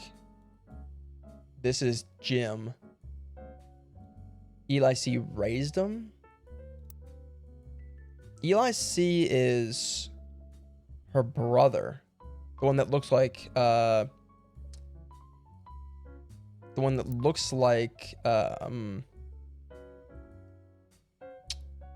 her dad.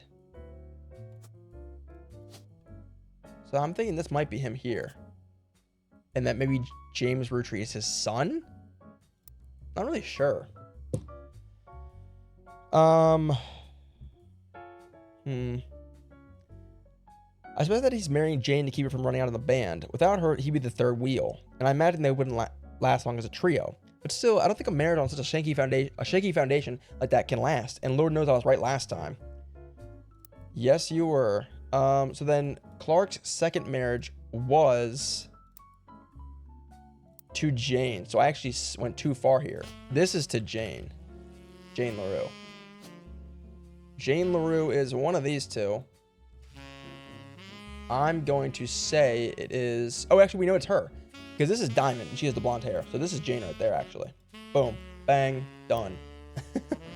All right, so we can move on from that. This is new entry called Names. This is a page from the 1975 anniversary. It is not a companion piece to any specific entry, but addresses feedback. The biggest complaint I got after publishing my diary was how many similar names there are, and I get it. There are 4 Eli's for Pete's sake. But that's how it is. Someone would say, I saw Eli in town, and I wouldn't know which one they meant. my brother, my uncle, my cousin? I'd rather they became Uncle Junior or Miracle's Eli or Eli C. Okay. Uncle Junior. We know that is this guy. Elias Jr. Miracle's Eli, who is Elias M. EM for short. And then Eli C, which I'm assuming is this guy right here. Our family's names were always unusual. Grandpa Elias was a believer in using the names of each generation to honor those in the last. His father and Grandma Gwyneth's father were named Edward and Clancy. So now you see where my pop's name came from. One thing that's always been consistent in our family, though, is that anytime someone's a junior, they're always the firstborn son. Oh. That goes for Miracle, Eli, or even Clancy. So then this is right then. That confirms that this is correct. As well as Miracle and Eli. Eli, that is correct. Firstborn son. Miracle, correct. Firstborn son. Awesome. Nice little fact check for me there. With the women, however, it all goes out the window. I think Gwendolyn got her name from some combination of Gwyneth and Caroline, who was Elias's mother. Okay. Women's names tend to get all mixed up as the generations went on. I guess that's because there's no female equivalent of Junior. If you read my diary and confused, you're not alone. Even the government had problems. I remember once receiving certified mail for an Edward Clancy root tree. I had to break the news that they got my father's name backwards. So it's Edward. Hold on a minute. They got my father's name backwards. This is them, but it's Clancy Edward root tree. Okay, right. I see.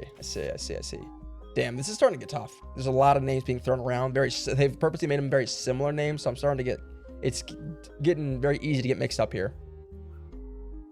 You need to do a meeting with with the college. Well, good luck. That sounds like you're already making good progress. Thomas, how can you say that about women? Say what? What did I say? I didn't say anything.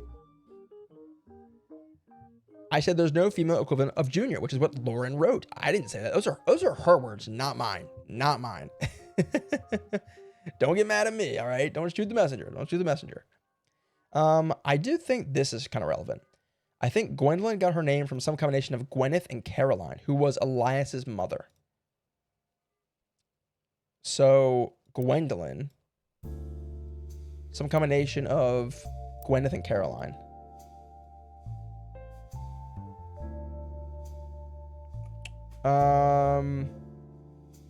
Actually, no, I don't think that's relevant, actually. Yeah, from Gwyneth and Caroline, Elias's mother. Yeah, not relevant. Okay. All right, next page. Last page. This one is titled Anger. It is not a companion piece to any specific entry, but rather a fun bonus. Apparently, this is the first thing she could find that she ever wrote. She knows it was for a school assignment about anger, and she believes based on the teacher's name that she must have been in 3rd grade. She doesn't exactly remember the events spelled out here, but she does remember getting in trouble. I got angry when I met a new girl who I do not like. She was dirty. I didn't have a pretty dress. Me and Pop walked home in town, and she hugged him. When I told her he was my Pop, she pushed me. I got angry and yelled at her, and Pop said to treat her nice. Then she said, "Your Pop is my dad." She screamed it loud in my ear. She was lying to me, and lying is not a nice thing. So I pushed her too. Then I got in trouble. Then Pop took her away. He told me, "Don't worry, I am glad she is gone." That's weird. Your Pop is my dad too. This is about Lauren? Hold on, so are you telling me that... Yeah, is this a secret child? Is this a secret love child? Do we have another secret child? I thought we already had Samantha. Is this secret child number 2? Is this secret child number 2? What? This is Lauren's diary. It's Lauren's writing, so this is from Lauren's perspective.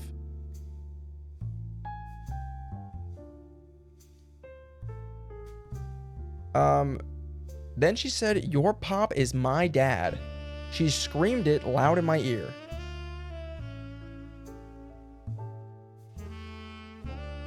What? But we know she has 3 brothers. She doesn't have a sister.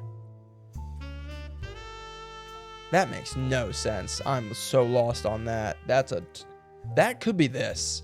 But then if it is this, we see that this is directly tied to Samantha. So I don't think that is that. I'm going to go, honestly, that seems like it could be something. I'm going to honestly completely ignore that because I don't know what the hell that could mean. No idea. Okay. Backing out of this. Honestly, for as much as writing is in here, I didn't pull a ton from this.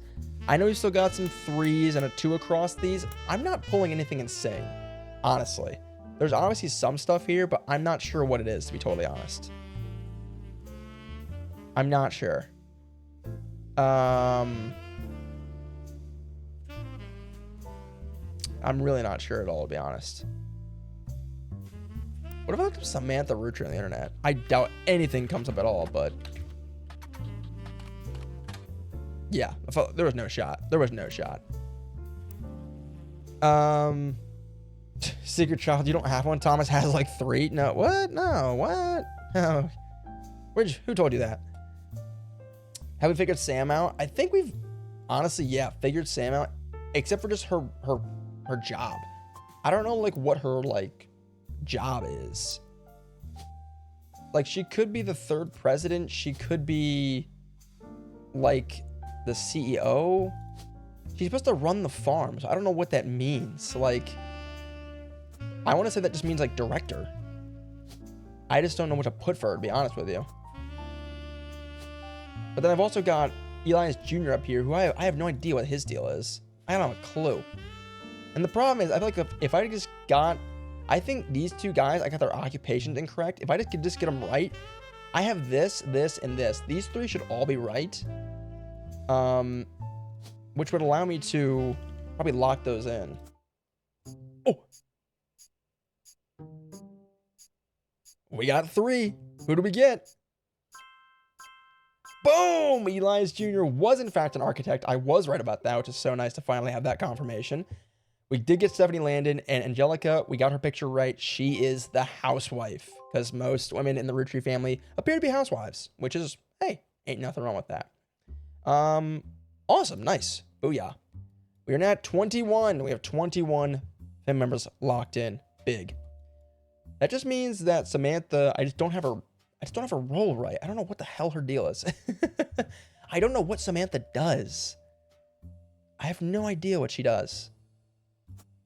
I really just want to have her labeled as a director. I'm just not sure. I have no idea.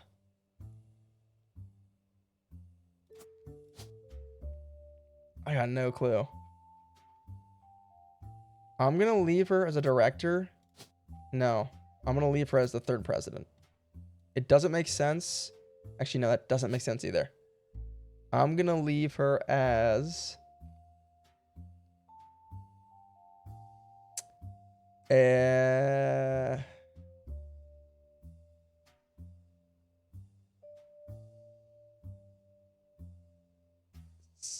CEO?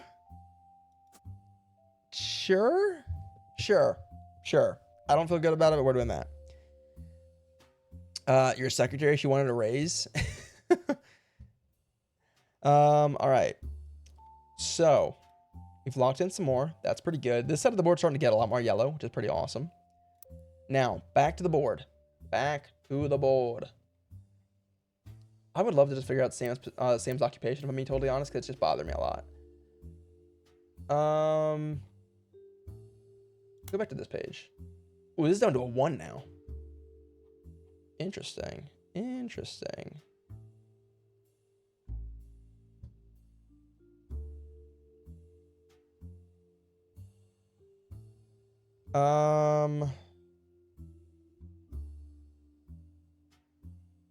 I'm wondering if it's part of this.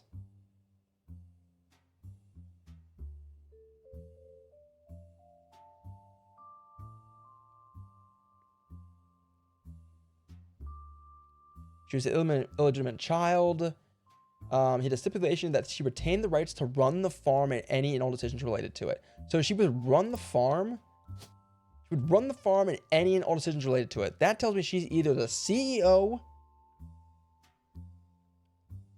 she's either a director, but I think director is like a play director. I think that's not right. So I think it's either director or farmer. One of the two. I'm going to leave her as CEO, honestly. That's what I think it could be. I'm not sure, but I'm going to try it as that. So then now, we're at 3s, 2 3s and a 2 and a 1 across this diary. So we've pretty much cleared this thing out. So I want to go back to the next highest piece of evidence, which is, once again, actually, the campaign mailer. There's apparently still stuff connected to this campaign mailer that I have not figured out. So I'm going back to this.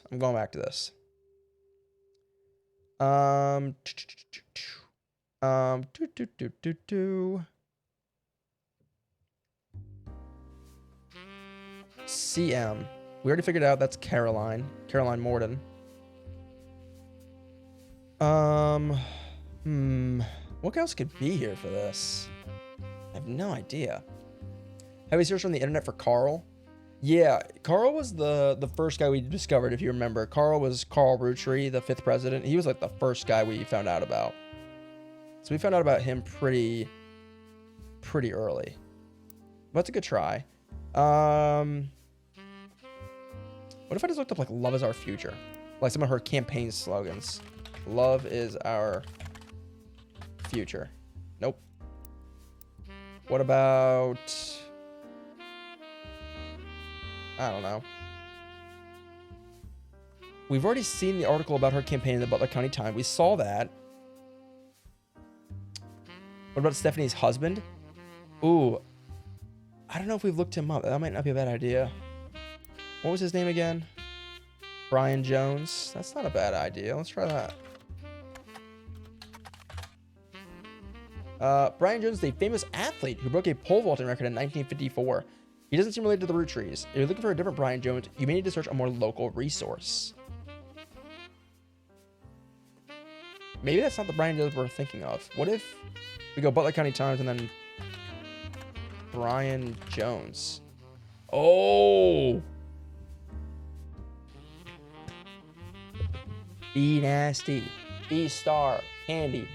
My guy. Oh my god. I know you're not a guy, but you know what I'm saying. You're on fire right now. There are many advertisements over the years, as well as small articles from 1995 about Jones Graphic and Print. The article is a piece about Brian Jones taking over his father's print company after 20 years. Brian seems to not have let it go to waste as a marketing opportunity during an interview portion. I've been in and out of that shop my whole life. My father taught me everything there is to know when it comes to getting the job done right, getting it done quick. We've been a pretty staple of Butler County for years, and even the Butler County Times uses us for their coupon pages a few times a year. Thanks, by the way. But still, whether you're a new client or one of our regulars, nothing will change. Come on down for the best prices on bulk printing anywhere in the state of Pennsylvania, or search for us online. I designed the website myself. Okay, then Jones Graphic and Print. Spider search. Here, oh my god, now we're getting somewhere. Jones Graphic and Print is a company that, according to its website, has existed in Butler County for some time. The website seems fancy, even has frames. Guys, don't forget, this is 1998. That's pretty huge. Frames on a website, that's fucking massive. The website lists the address, hours, and a few examples of clients and the type of work that was done for each. Stephanie Jones campaigns as mailers. Roottrees Candy Company, various banners and posters. Butler County is the highlight post banners. Miracle Network has tour flyers. Roottrees Motors coupon flyers. Butler County School District, various banners and posters. Butler Summer Theater, posters and set contributions for Children of Eden. Gotta look that up. We're looking that up next. At the bottom it says, we also do web design. Come on in and get a quote today. Children of Eden. Children of Eden. Children of Eden is a musical with songs by Steven Schwartz. A game designer by the name of Jeremy Johnston really likes it, realized it kind of fit timeline-wise with the game he was making, and decided to use it instead of something fake as a kind of Easter egg. You don't need to check it out, but if you do, I like the songs The Hardest Part of Love and Lost in the Wilderness. Also, if you haven't already, you should hit the back button to go back to Jones Graphic and Print, and instead of searching for Children of Eden, you should probably search for whoever was performing it. Wow, this is like a pretty, that's like a blatant hint. Why does it give us that?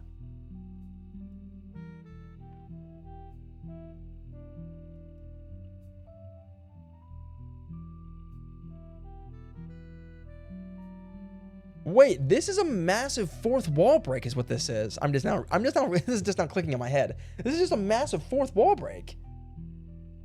Maybe instead of Butler County High School, earlier we searched Butler County School District for the yearbook maybe, or whatever. I was thinking the same thing, actually. I picked up on that. I had the same thought, so good shout. But this is a one big massive fourth wall break, I just realized. It's a musical was sung by Steven Schwartz, a game designer by the name of Jeremy Johnston. I think that's probably who designed this game, I'm going to guess. It's kind of an Easter egg. So it's probably just in this game here. Which is why it's so blatantly telling us to go back and look at who's performing Children of Eden. Which, okay, fair. So then if that's the case, Butler Summer Theater. The Butler Summer Theater performs plays and musicals during the summer. Makes sense. As it is not summer currently, their website has a thank you message. Thank you for making our 1998 season such a success. Stay tuned for announcements about performances in 1999. The website lists the credits of a musical, which seems to be the final show they performed last season. There's a cast list, but none of the names seem relevant. Below the cast, it lists the crew, and two things stand out. Posters and additional set design elements by Jones Graphic and Print, and choreography by November Studios. Okay, let's check November Studios. A local dance school. They advertise lessons for ballet and jazz classes. There is hardly any other information available. Okay. That didn't seem to help much.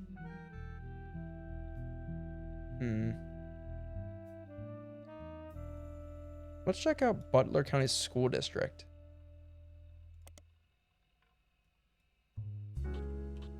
Butler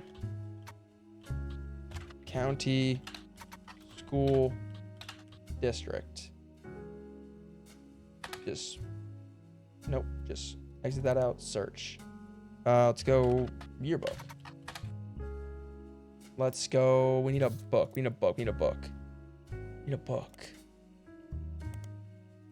Okay. History. I actually haven't noticed this was here. This is kind of cool. Oh my god, wait, I didn't know this was here. We have a whole history we could look back at. This is actually kind of helpful. And see what I've looked up before. Huh. I probably should have been using this a while ago. This seems like something I should have been using for a good minute now, honestly. All right. So let's go back to Jones Graphic and Print. Let's see. What if we do Butler Summer Theater Children of Eden?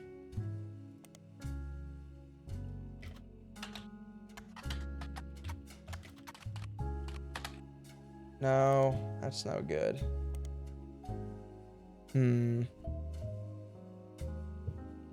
There's something about this Butler Summer Theater thing, but I just don't know what it is.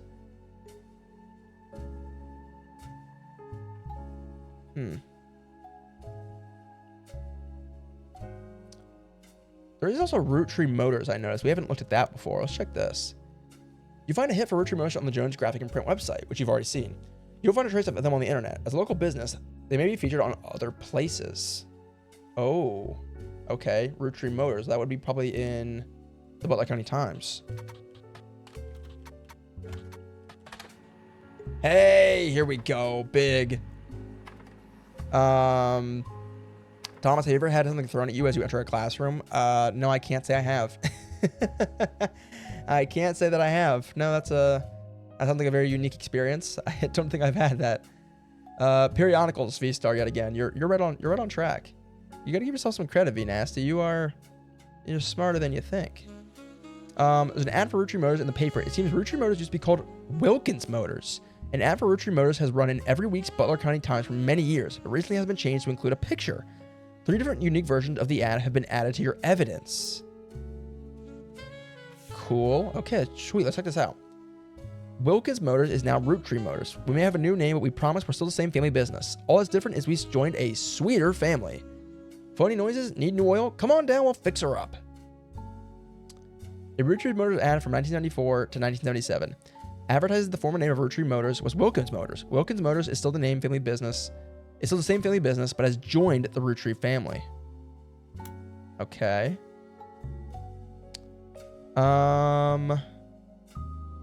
Okay. Roottrees Motors are the local family mechanic. Here we go. That's what I wanted. Photograph of somebody Tessa Roottrees. That's a brand new name. Our newest fixer learned all there is to know about cars from her Roottrees Motors parents. First appeared in 1996. Says that Roottrees Motors has been around for 50 years as a family business, and also that Tessa Roottrees, their newest fixer, learned all there is to know about cars from her Roottrees Motors parents.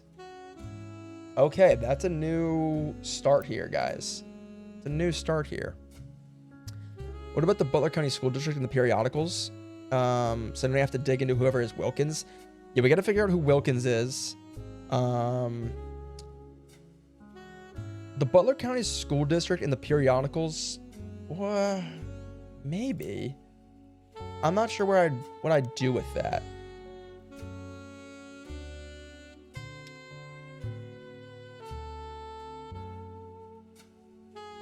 What if I just did school district? Butler County? Nope. County? No. What if we did Children of Eden? What if we did Butler Summer Theater?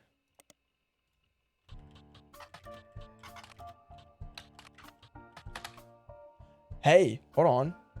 This could be, is this new? There are hundreds of mentions of their performances, not just in reviews, but in many nearly identical advertisements for their box office and tickets, as well as yearly announcements on upcoming shows and seasons.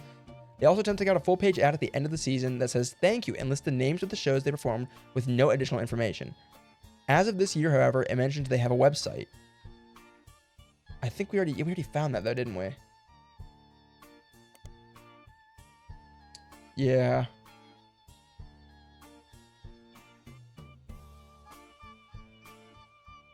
What if I were to search up this whole thing? Yeah. Jones graphic and print. Posters and additional set design elements. How do I find those is now the problem.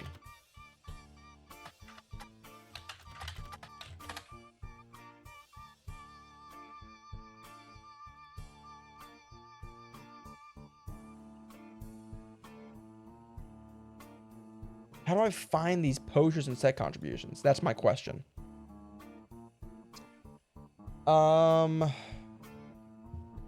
Yeah, I think Wilkins is the next most logical route here. I don't know where else to go, to be honest. So let's just go. Let's just do that. Let's go back to Spider Search and go to Wilkins Motors. Nothing. Let's try Wilkins Motors.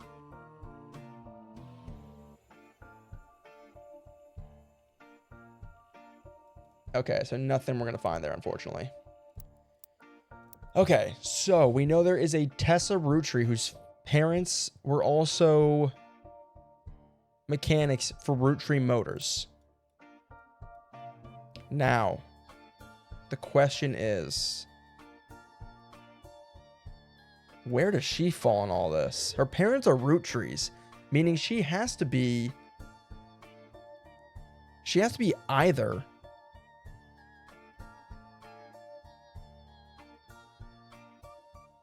she has to have a parents that have the last name of Roottrees, right? Pretty self-explanatory.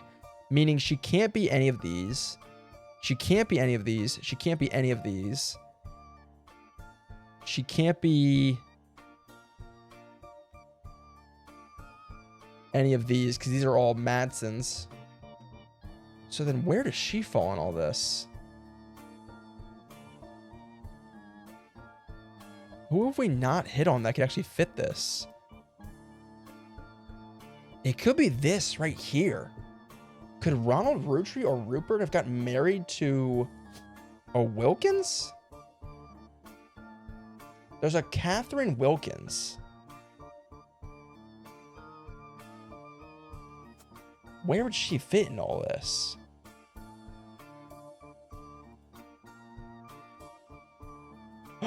Oh my god, I think I found it. I need a better look. Hold on.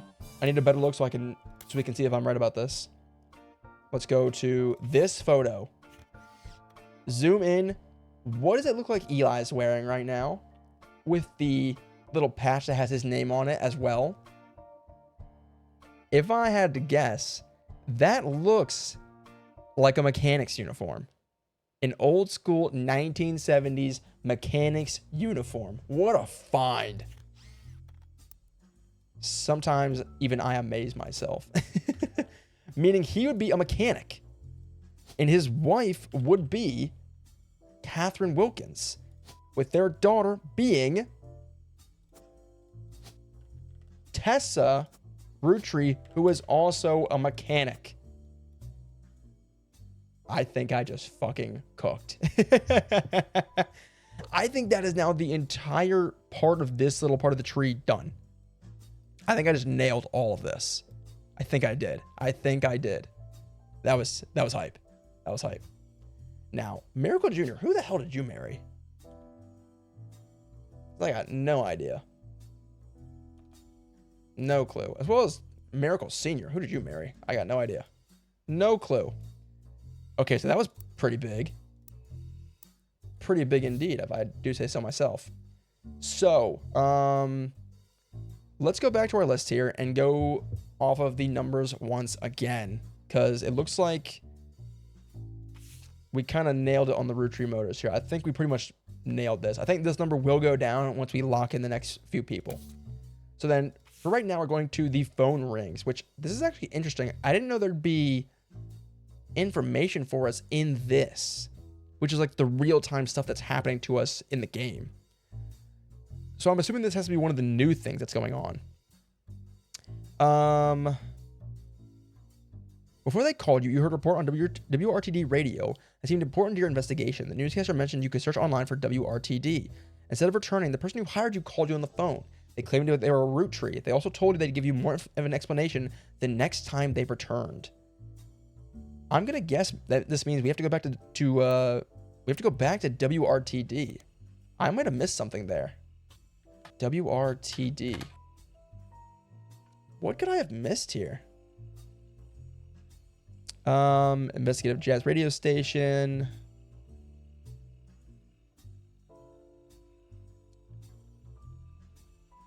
Someone got in and took the pictures. That's our mystery Roottrees. Apparent Roottrees. We don't know for sure. It could be a liar and a thief, and we could be in huge trouble. Okay.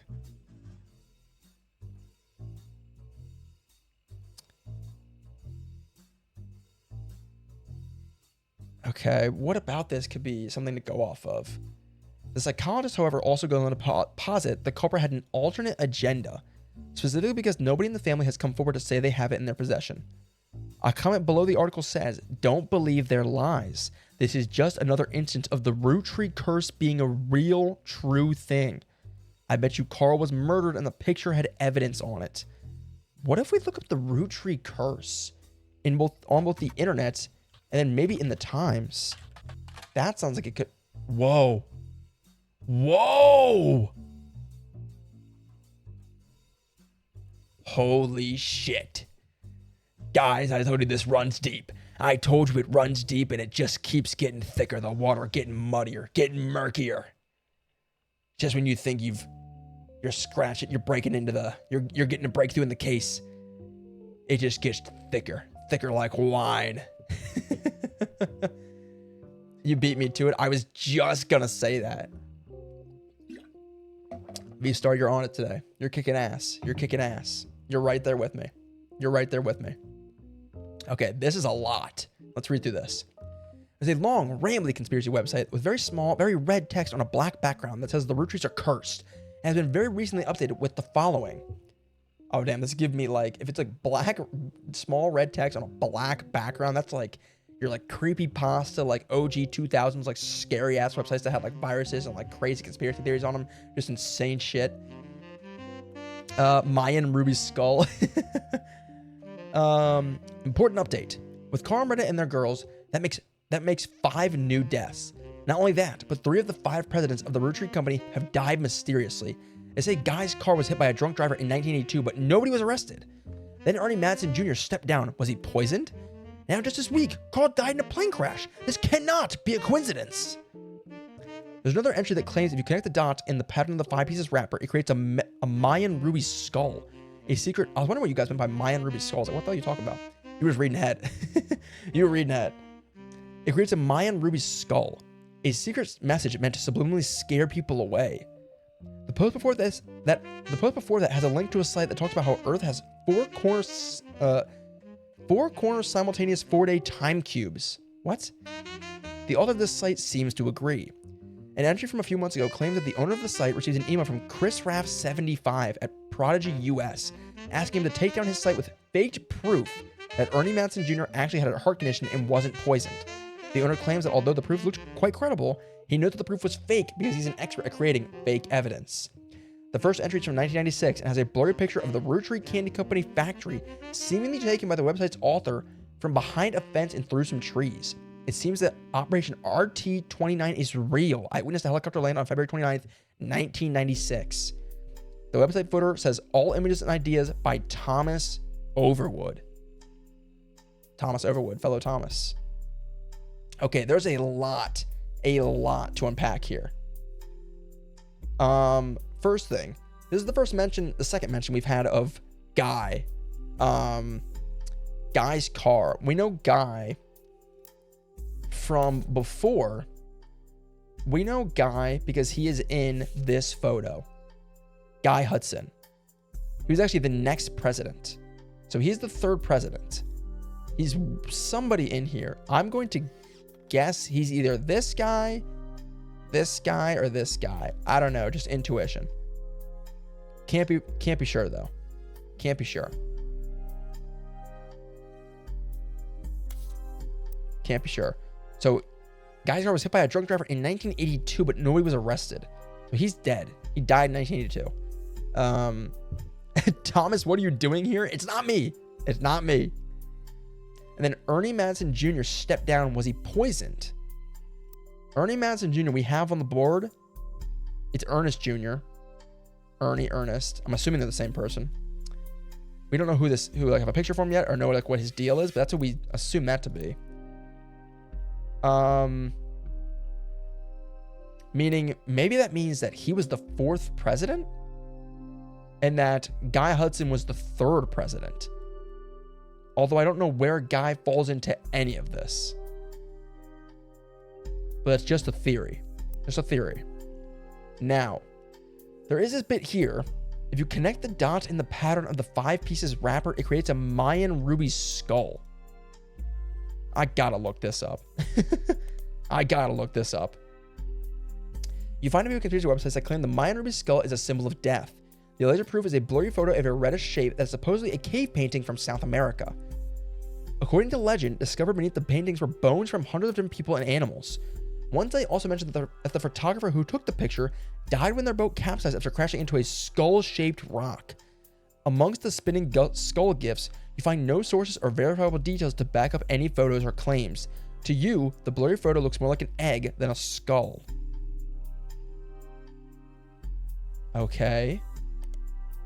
Interesting. And then what about this bit here? 4 corners simultaneous 4-day cubes? What the hell is this about? Nothing relevant. Whoa. Nothing relevant. Wait. You begin to read this site and come to the conclusion that the words "no relevant results" isn't a strong enough description for what you're seeing here. It's a massive column of technical terms that aren't real and confusing rants you can't find any meaning in. Regardless, it won't help with your search. Oh, I thought we were getting into like deeper conspiracy shit there. That was getting exciting. What if in that picture of that big group of people, they are named from left to right in the order of names in that list? I love that idea. I thought of the same thing. No joke. I'm not just saying that to say it. I did have the same thought because that seems pretty standard for a lot of photos in general. The only problem is, when you think about it, this doesn't hold up, right? Because Eli M here is listed last, and he's the second guy on the left. You know what I mean? So that already kind of debunks that to me as being not accurate. Also, like Jim Roottree. I'm pretty sure that's Jim, actually, right here. It was one of these two guys, I think is Jim. So, like, it kind of, I think, puts that theory in the trash. But I like the idea. I do. All right. Chris Raff 75. This is huge. This is one of the Raffertys. which is a real person that we're trying to figure out. Now, a Rafferty means that is one of, I think it's one of, that could be Clark himself, actually. Oh, it says Chris, not Clark. It also says 75, meaning this person was probably born in 1975. This photo is from the 70s. There's no mention of a Chris.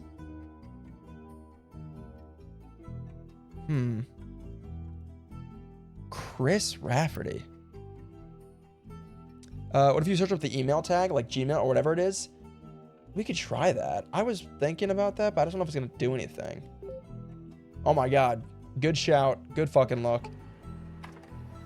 I never thought to look up an email. I mean, it was there in my face. I was like, maybe, but I was going to honestly I was going to come back to it, but I was kind of writing it off a little bit. So good idea to go to that next. Good shit, V-Star. You're fucking killing this shit. Nice job. It's a Yahoo. No, it's actually a Prodigy US, actually. Whatever that is. You find a simple page called The Art of Rafferty, copyright 1997, on Prodigy that lists the author's email address as chrisraff75. Below a bunch of gifts that say under construction, there are a few art pieces. The first is a painting, captioned, "Me and my fiance Lulu." They spelled fiance wrong. A painting I did for my first year of college that I plan to give her when we get married in May. Go Tartans! That's supposed to be Spartans, but they changed it to Tartans. I see what you did there. There's an odd collage called Cousins, which seems to be made up of 3 scrambled images. The accompanying artist's statement says, "We had to create a piece of art about our family. I asked as many of my extended family of cousins for their pictures as I could, even some I've never met. Only a few of them got back to me, and my teacher said I wasn't allowed to use pictures of Raina, Riley, or Rose, so I had to get creative and use only my 3rd cousins. This includes Davy, he swims for UConn, and Bethany's yearbook picture, she's Davy's younger sister, and Stephanie, who is an only child. Chris's artwork has been added to your evidence, but the cousins' photos will need to be unscrambled before you can use them. You've downloaded a new application, Pixpop, to edit the photos." Okay. Let's go to the photos, and I think we can move on from this. Actually, before I do that, though, let me go back to this. I want to look up this. We have the evidence. That's not going to go anywhere, and I know to look at that. I don't want to leave this website before I forget to come back. This seems important. The first entries from 1996 had a blurry picture of a Roottrees candy company factory seemingly taken by the website's author from behind a fence and through some trees. Operation RT29. Okay. You find more conspiracy websites. Some people out there claim that the Roottrees are changing the candy recipe to include more and more chemicals, and this was done in cooperation with bad actors from an unknown government. What the fuck? That's crazy. They claim that due to a loophole in the calendar, it is possible to get away with nearly any crime on a leap day so long as it isn't discovered until after the day is over. And that every 4 years on a leap year, the Roottrees company hosts a meeting with foreign agents to conspire to poison our children. Their proof is that Roottrees candies contain polyglycerol ricinoleate, an ingredient of the candy that wasn't there when it first released. They claim it is added in an attempt to addict people and eventually induce mind control. The website claims to sell pills to counteract this effect for children that have already eaten Roottrees candy in the past. You do an additional search for polyglycerol ricinoleate, and it seems to be an emulsifier in chocolates approved by the FDA and widely used across many products. Interesting. Very interesting. This does kind of tie back into the 5-piece candy where it says radical new flavors. You never know. Yeah, you know, that could be anything.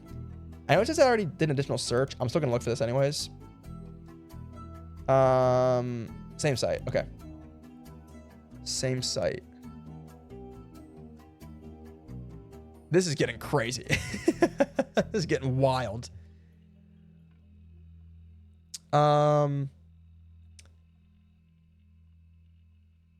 learned something really interesting. There was an 800-year-old mummy found in Peru, and they were curled up in a ball with hands over their face. That's terrifying. I kind of hate that. I had a friend whose boyfriend was writing shit about her online on an online forum, and the idiot used his email as his user. He was writing "Am I the asshole?" shit about her and getting shitty advice from strangers. Oh no. Oh no, that's terrible.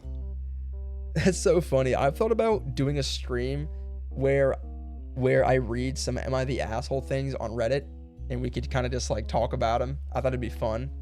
It's still an idea I have. I think it could be a fun stream one day.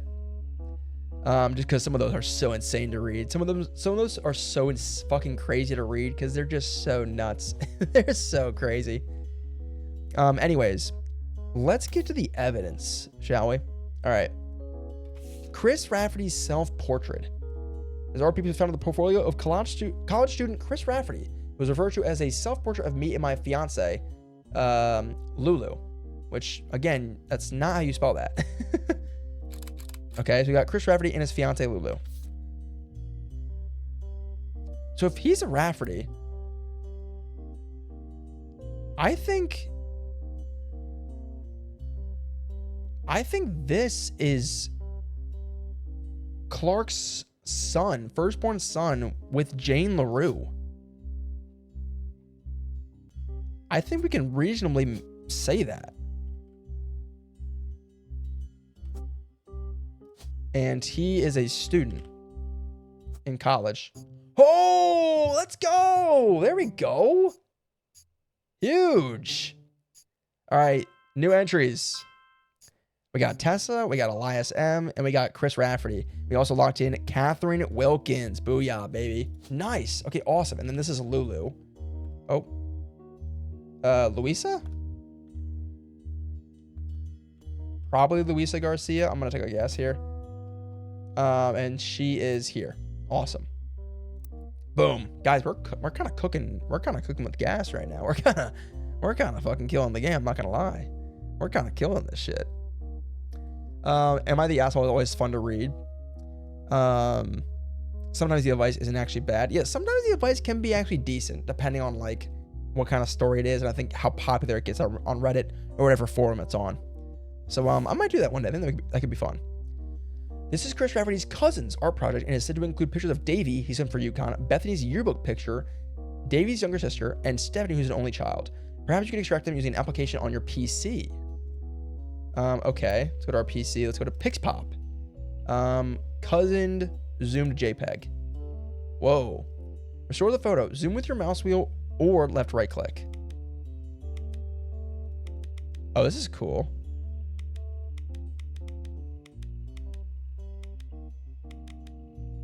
Oh, there we go.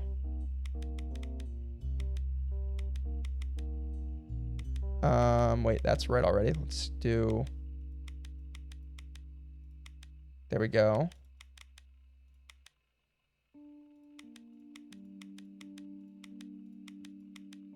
Go like that.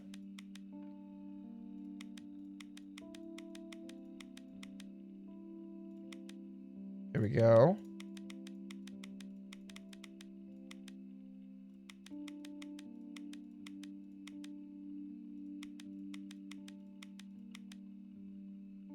Okay.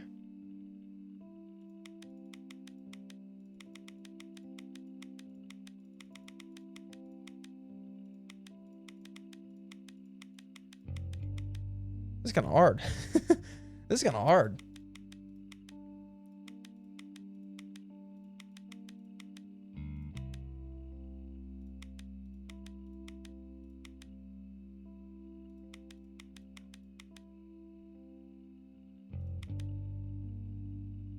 Okay.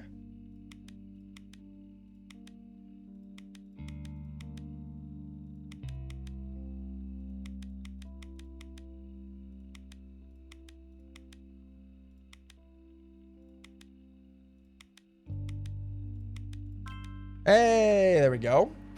What is this like hidden message in here?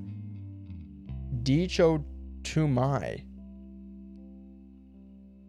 A little weird. Okay, we got two more. Oh, this one's cool. Okay, we gotta rotate some pictures. Oh, I had that one. Oh, this is way easier. That first one was actually kind of tricky.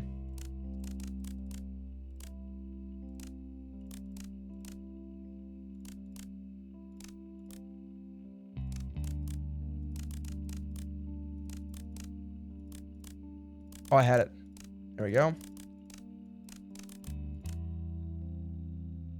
Is that not it? What am I missing? Am I tripping right now? What's wrong? Oh, it's the middle. There we go. I was like looking at it and I was like, what is going on? I'm looking at this and it looks like perfect. All right, that's 2. That's 2. Also, I just noticed in this is in front of a school. The colors look very similar to the colors of the school that these guys go to, maybe. So that could connect to that. I'm hoping it does. My ADHD is kicking in looking at mummies. Enjoy. Thomas, we're literally on fire tonight. Our brains are massive. Together we make one brain cell for real. Exactly. Oh my God, what is this?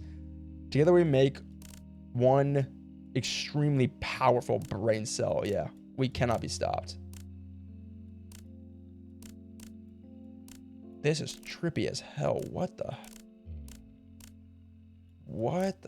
This is so trippy.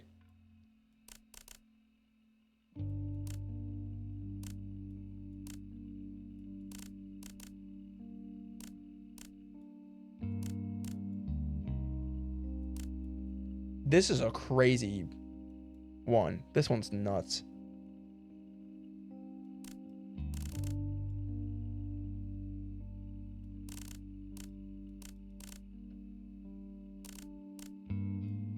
Okay, how do I get...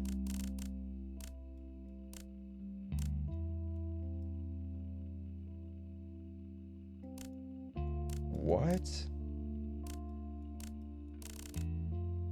Oh, here we go. And then I bring it back, bring it up. No, I need to take them back across, bring this down, bring that up. There we go. Oh, but then this needs to go in that center spot. Okay, let's bring that down. Hold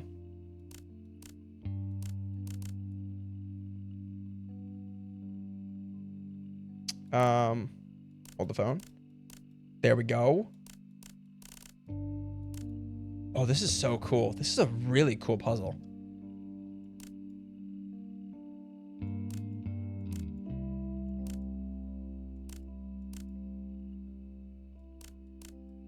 Oh shoot, no, that's what I wanted to do.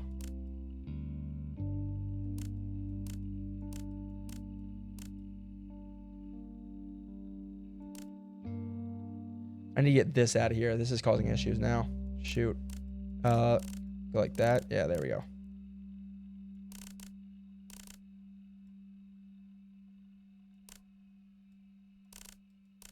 Nice.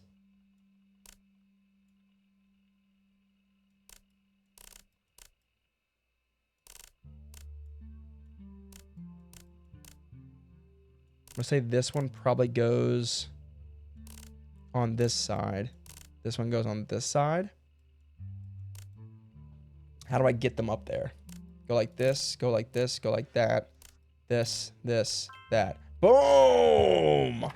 That was a cool puzzle. I like that a lot. That was actually super neat. That was really cool.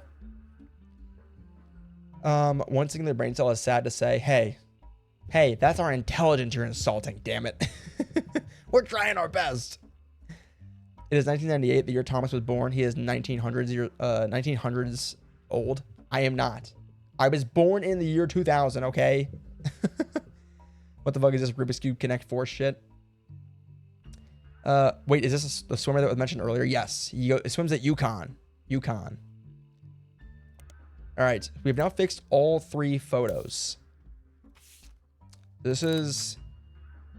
For more information about this photo, inspect Chris's art project. This is the first cousin. This is the second cousin. Or just other cousin. And then this is another cousin. So when looking at the art project, this is Davy the swimmer, Bethany's yearbook photo, and then Stephanie, who's an only child. So Stephanie, we know. Oh, no, we don't. I thought this was Stephanie. Apparently there's a second Stephanie. She's an only child, meaning she can't be one of these two. She could be one of these two. She could be one of these two. She could be one of these two.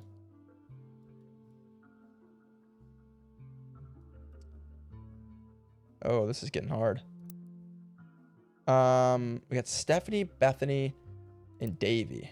Let's start looking up names and see what last names come up. Davy, Dave, David. We've got a David Kellogg, the 3rd and the 4th. Okay. What about Bethany? We've got a Bethany Kellogg. And then we've got Stephanie Cattrall. These are like brand new names. I haven't even heard of these before.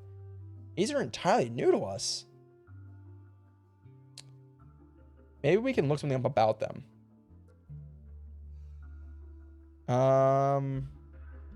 Okay, so Davey is the older brother. Bethany is his younger sister. Okay.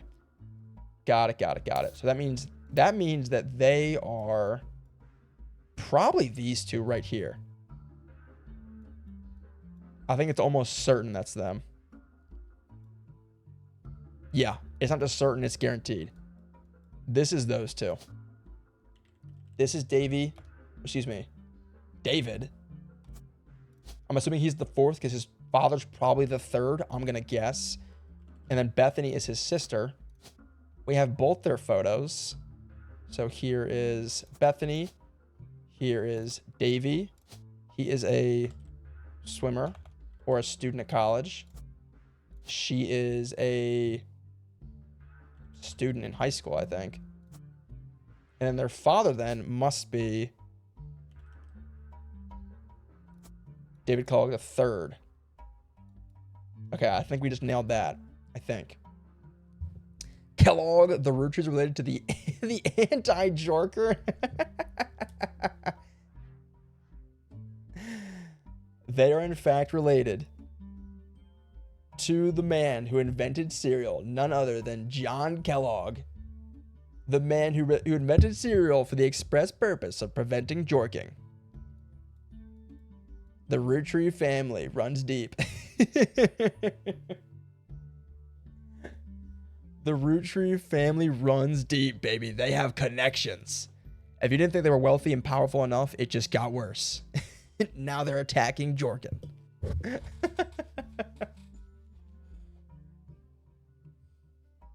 Oh my God.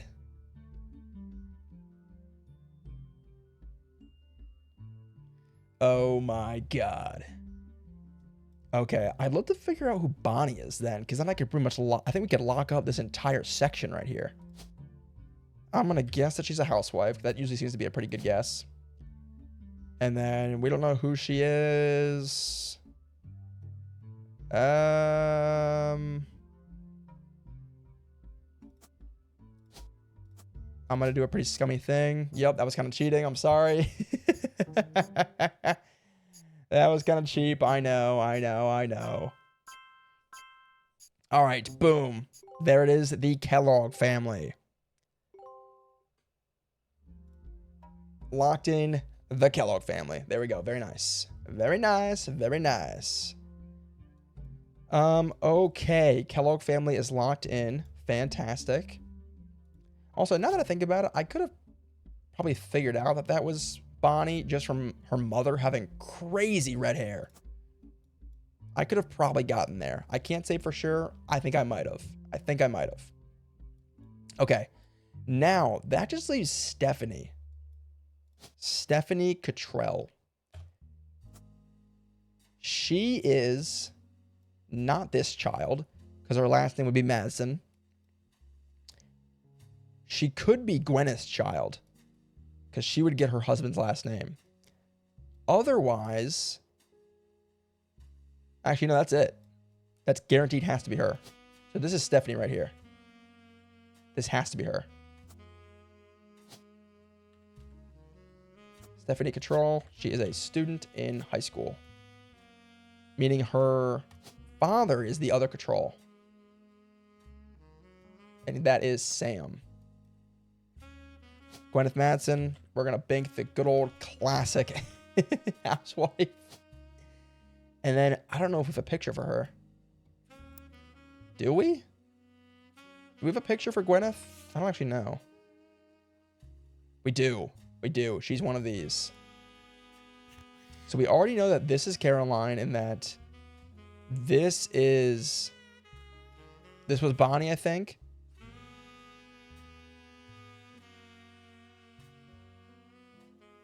I think this is Gwyneth right here then.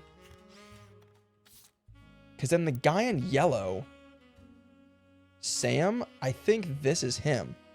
In like the yellow, whatever this is. Like, you know, blazer or jacket or shirt. So let's think about this. If this is Sam, and this is her with the glasses, does that make sense if I do that? Let me think. Who up jorking it?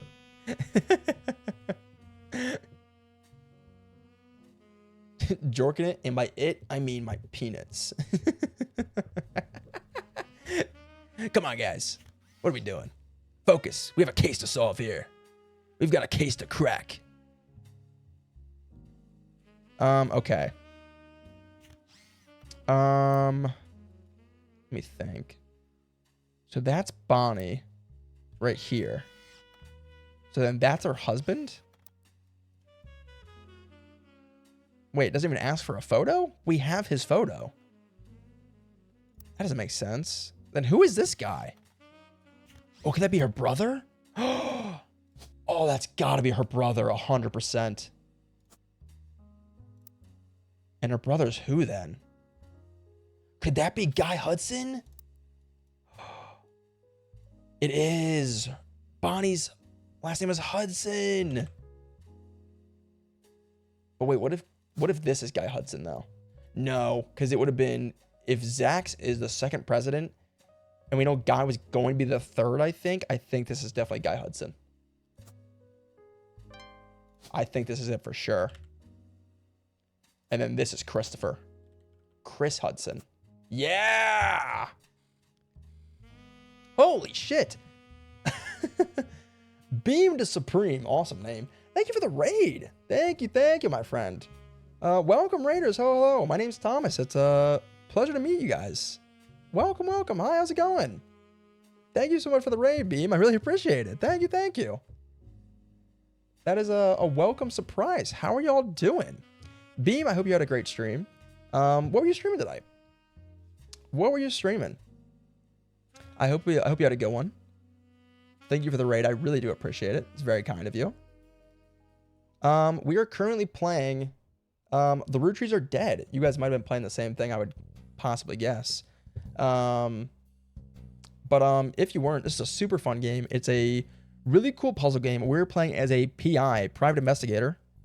And we are trying to solve this family tree of a wealthy and powerful to-do family called the Roottrees.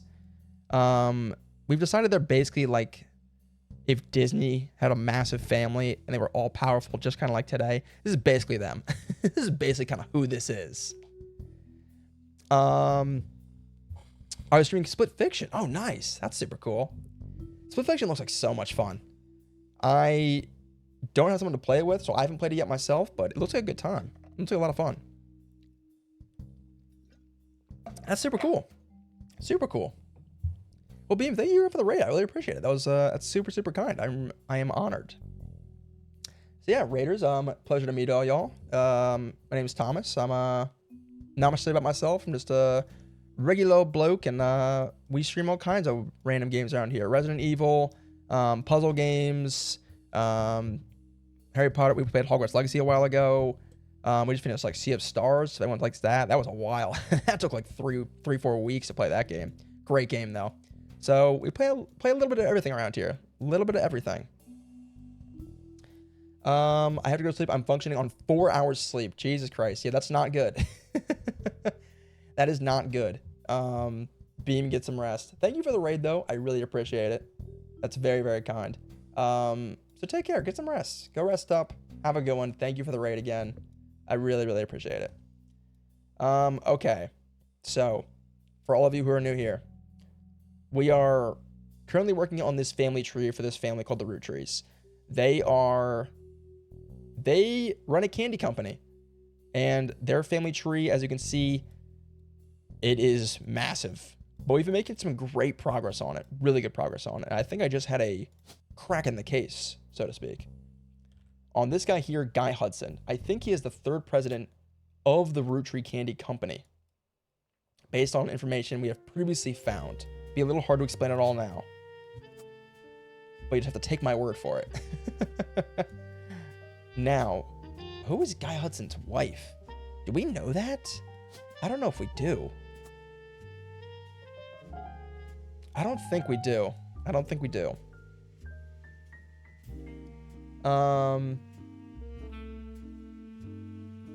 Yeah, I haven't been here in a while. Yeah, it's all good. All good. Don't gotta sweat it.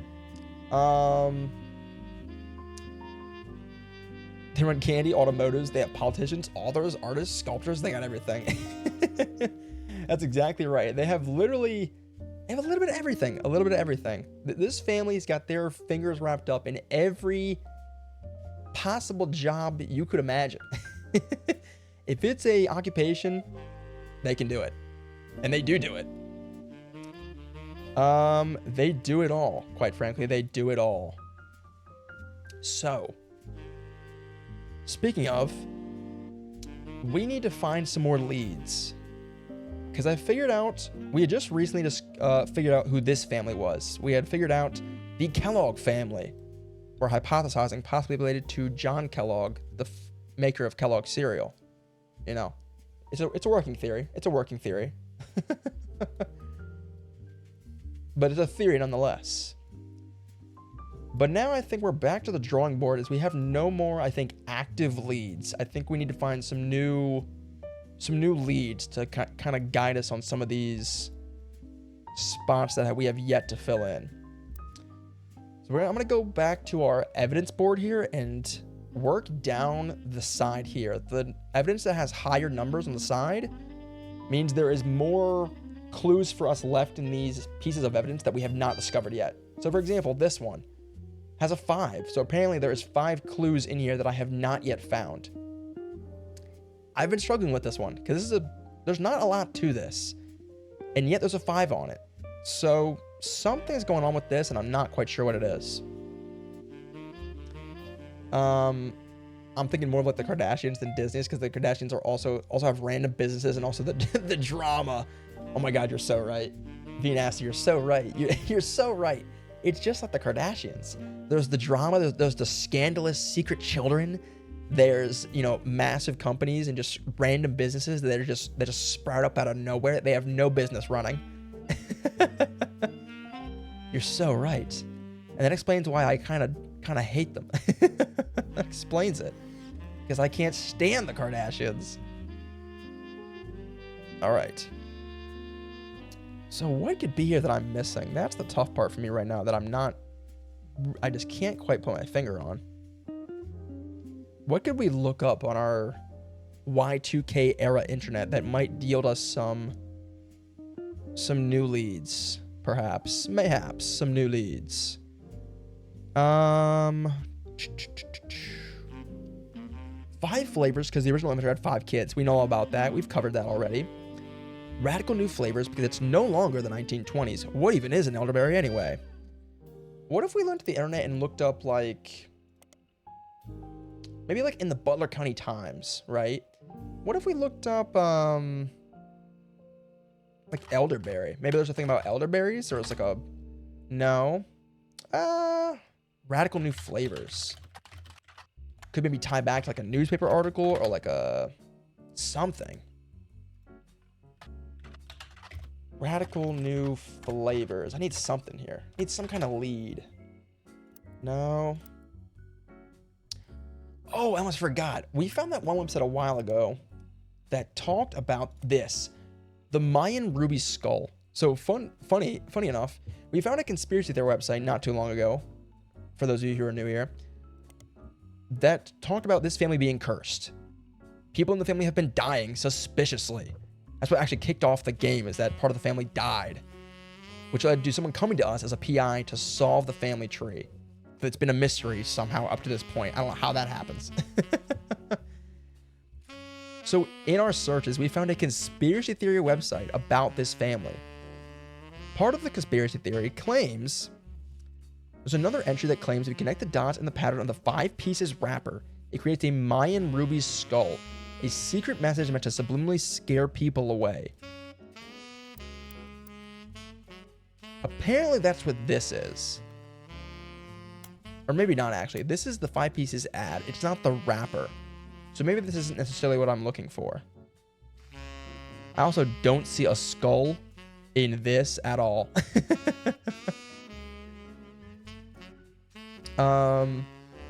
Elderberry tickles my brain.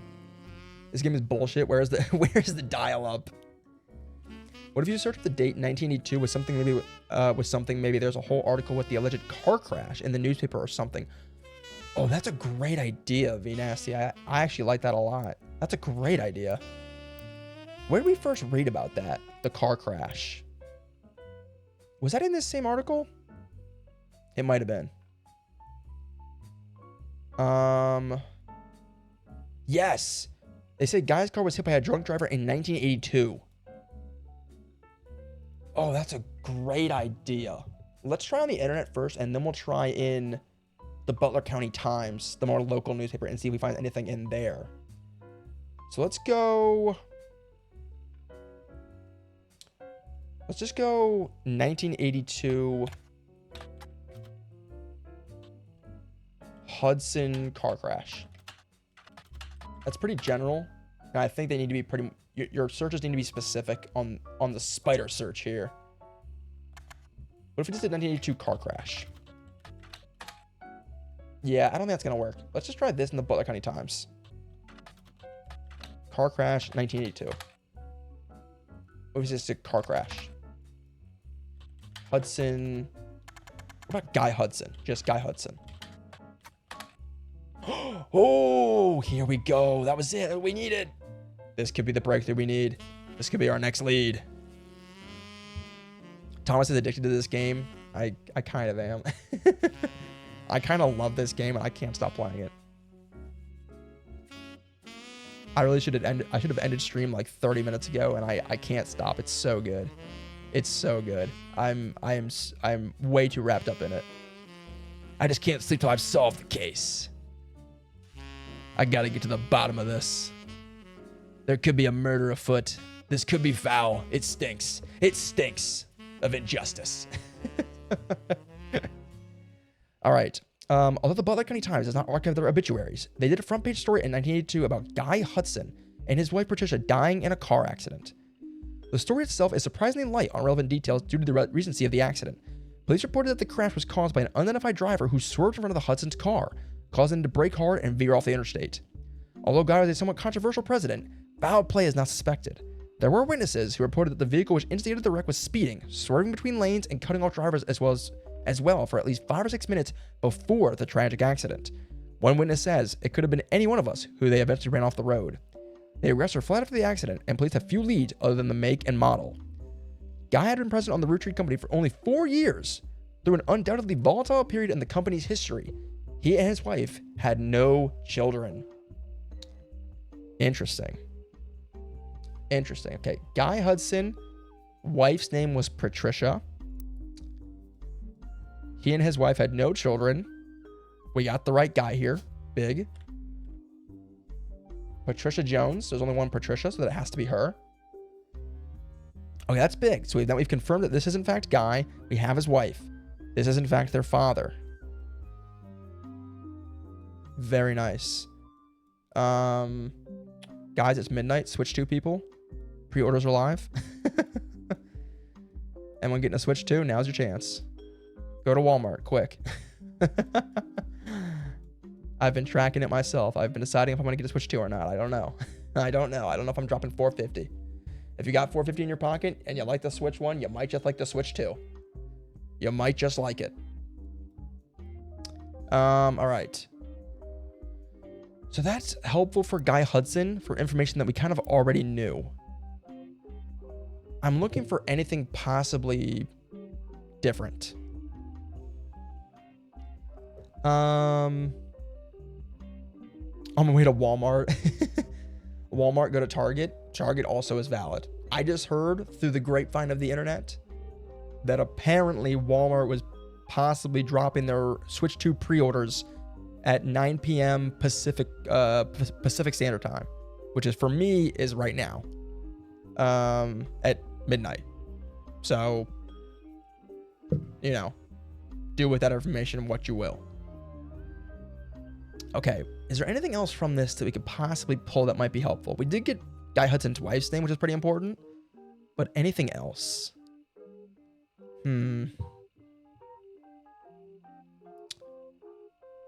Foul play is not suspected.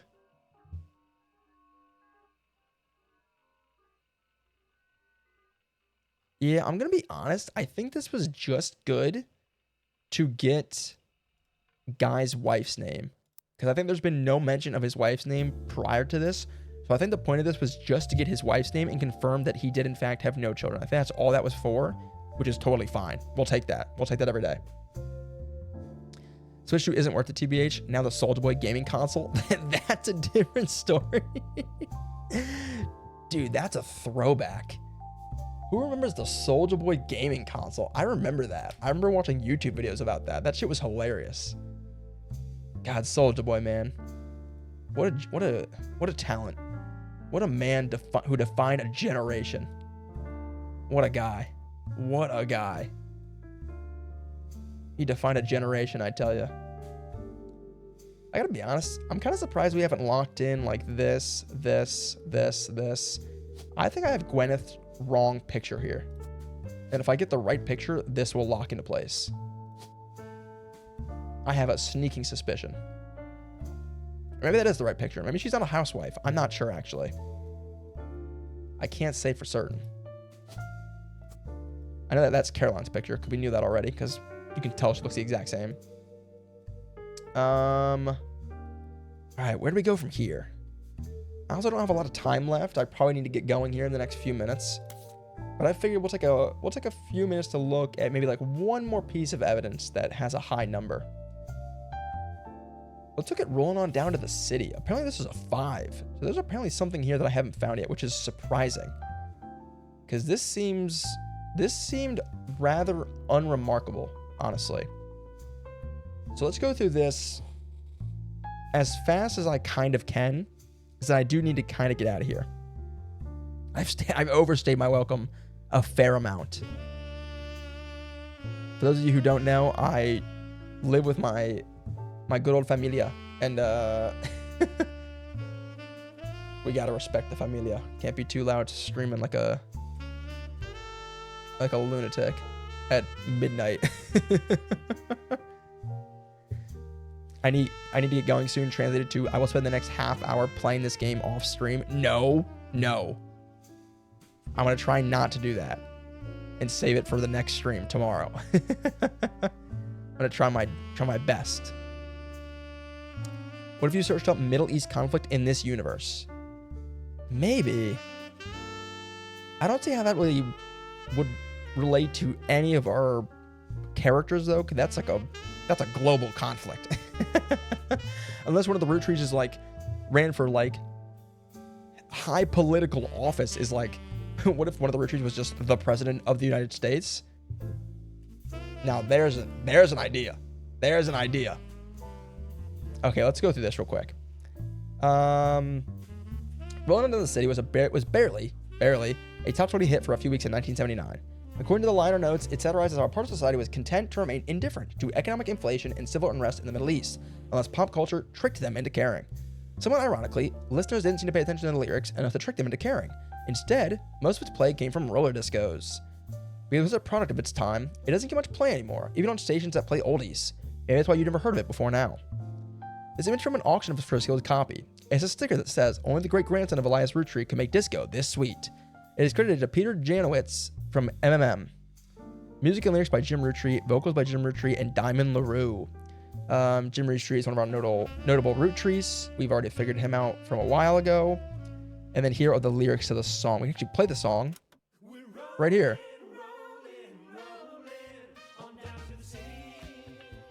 Oh, gosh. I'm feeling the boogie in my soul.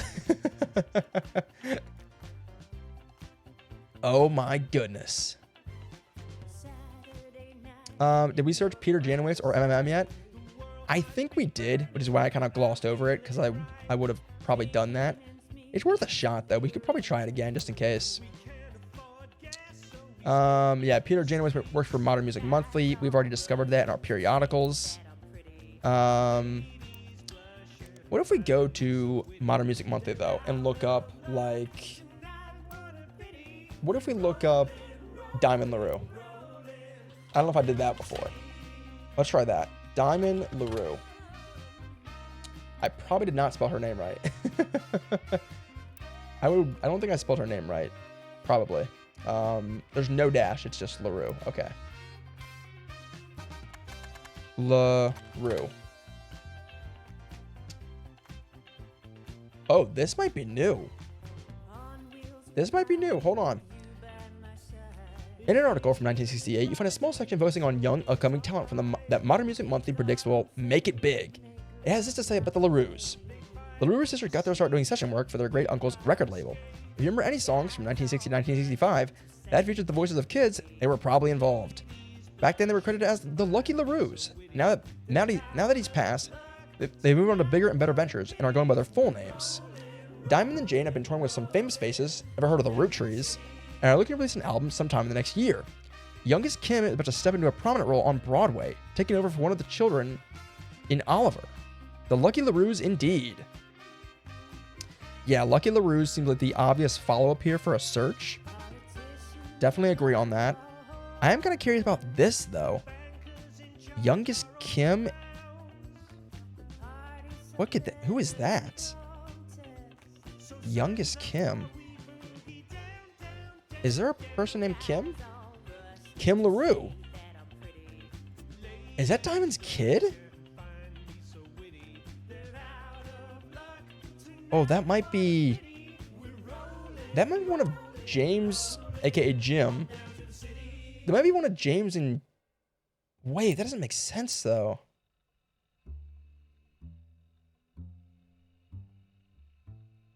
Because this is an article when they were supposed to be making it big.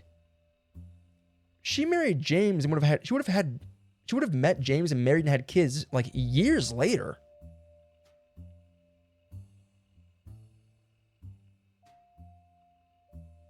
That can't be right. Right? Like, you know what I'm saying? Doesn't that make sense? This is an article from when they were supposed to make it big. They haven't even... I find that very strange. But I mean, it does definitely point to that being her kid.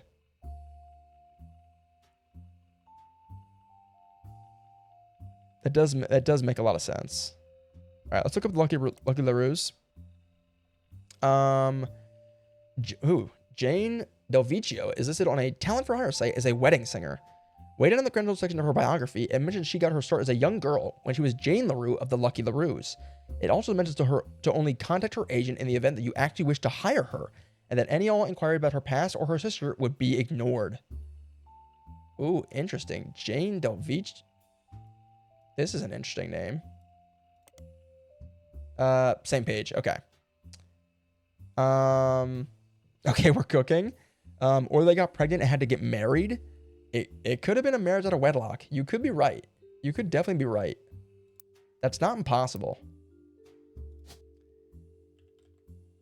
Oh, that's got to be their kid, though, right? Because where else would that fit into this family tree? It just doesn't. It just wouldn't, I don't think. Yeah, I think that has to be their kid. It has to be. What about Oliver? I think Oliver's the name of the play. Because I noticed that name too, but if you read how this is being written, taking over for one of the children in Oliver. I think Oliver's the name of the play. I'm fairly confident. We can double check. Yeah, there's no Oliver. Yeah, okay, cool. No Oliver. Okay. We've got the Lucky LaRues now. That didn't really get us very far, though, now did it? It did not get us very far. Because we still need... I didn't add that picture. I forgot to do that. And this is also her. We still need her children. Their children. Also, James has a second photo here. Which one is it? It's probably... It's got to be this one, right? It's got to be that one for sure. And Michael Jr., I think this is also him right here. Okay. Okay. We go back to rolling on down the city. What else could be in here that we missed?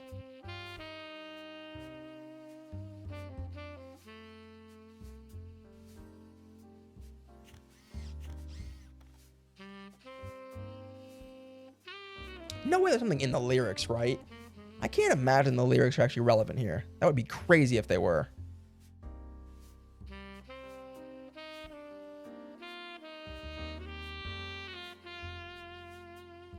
I don't know.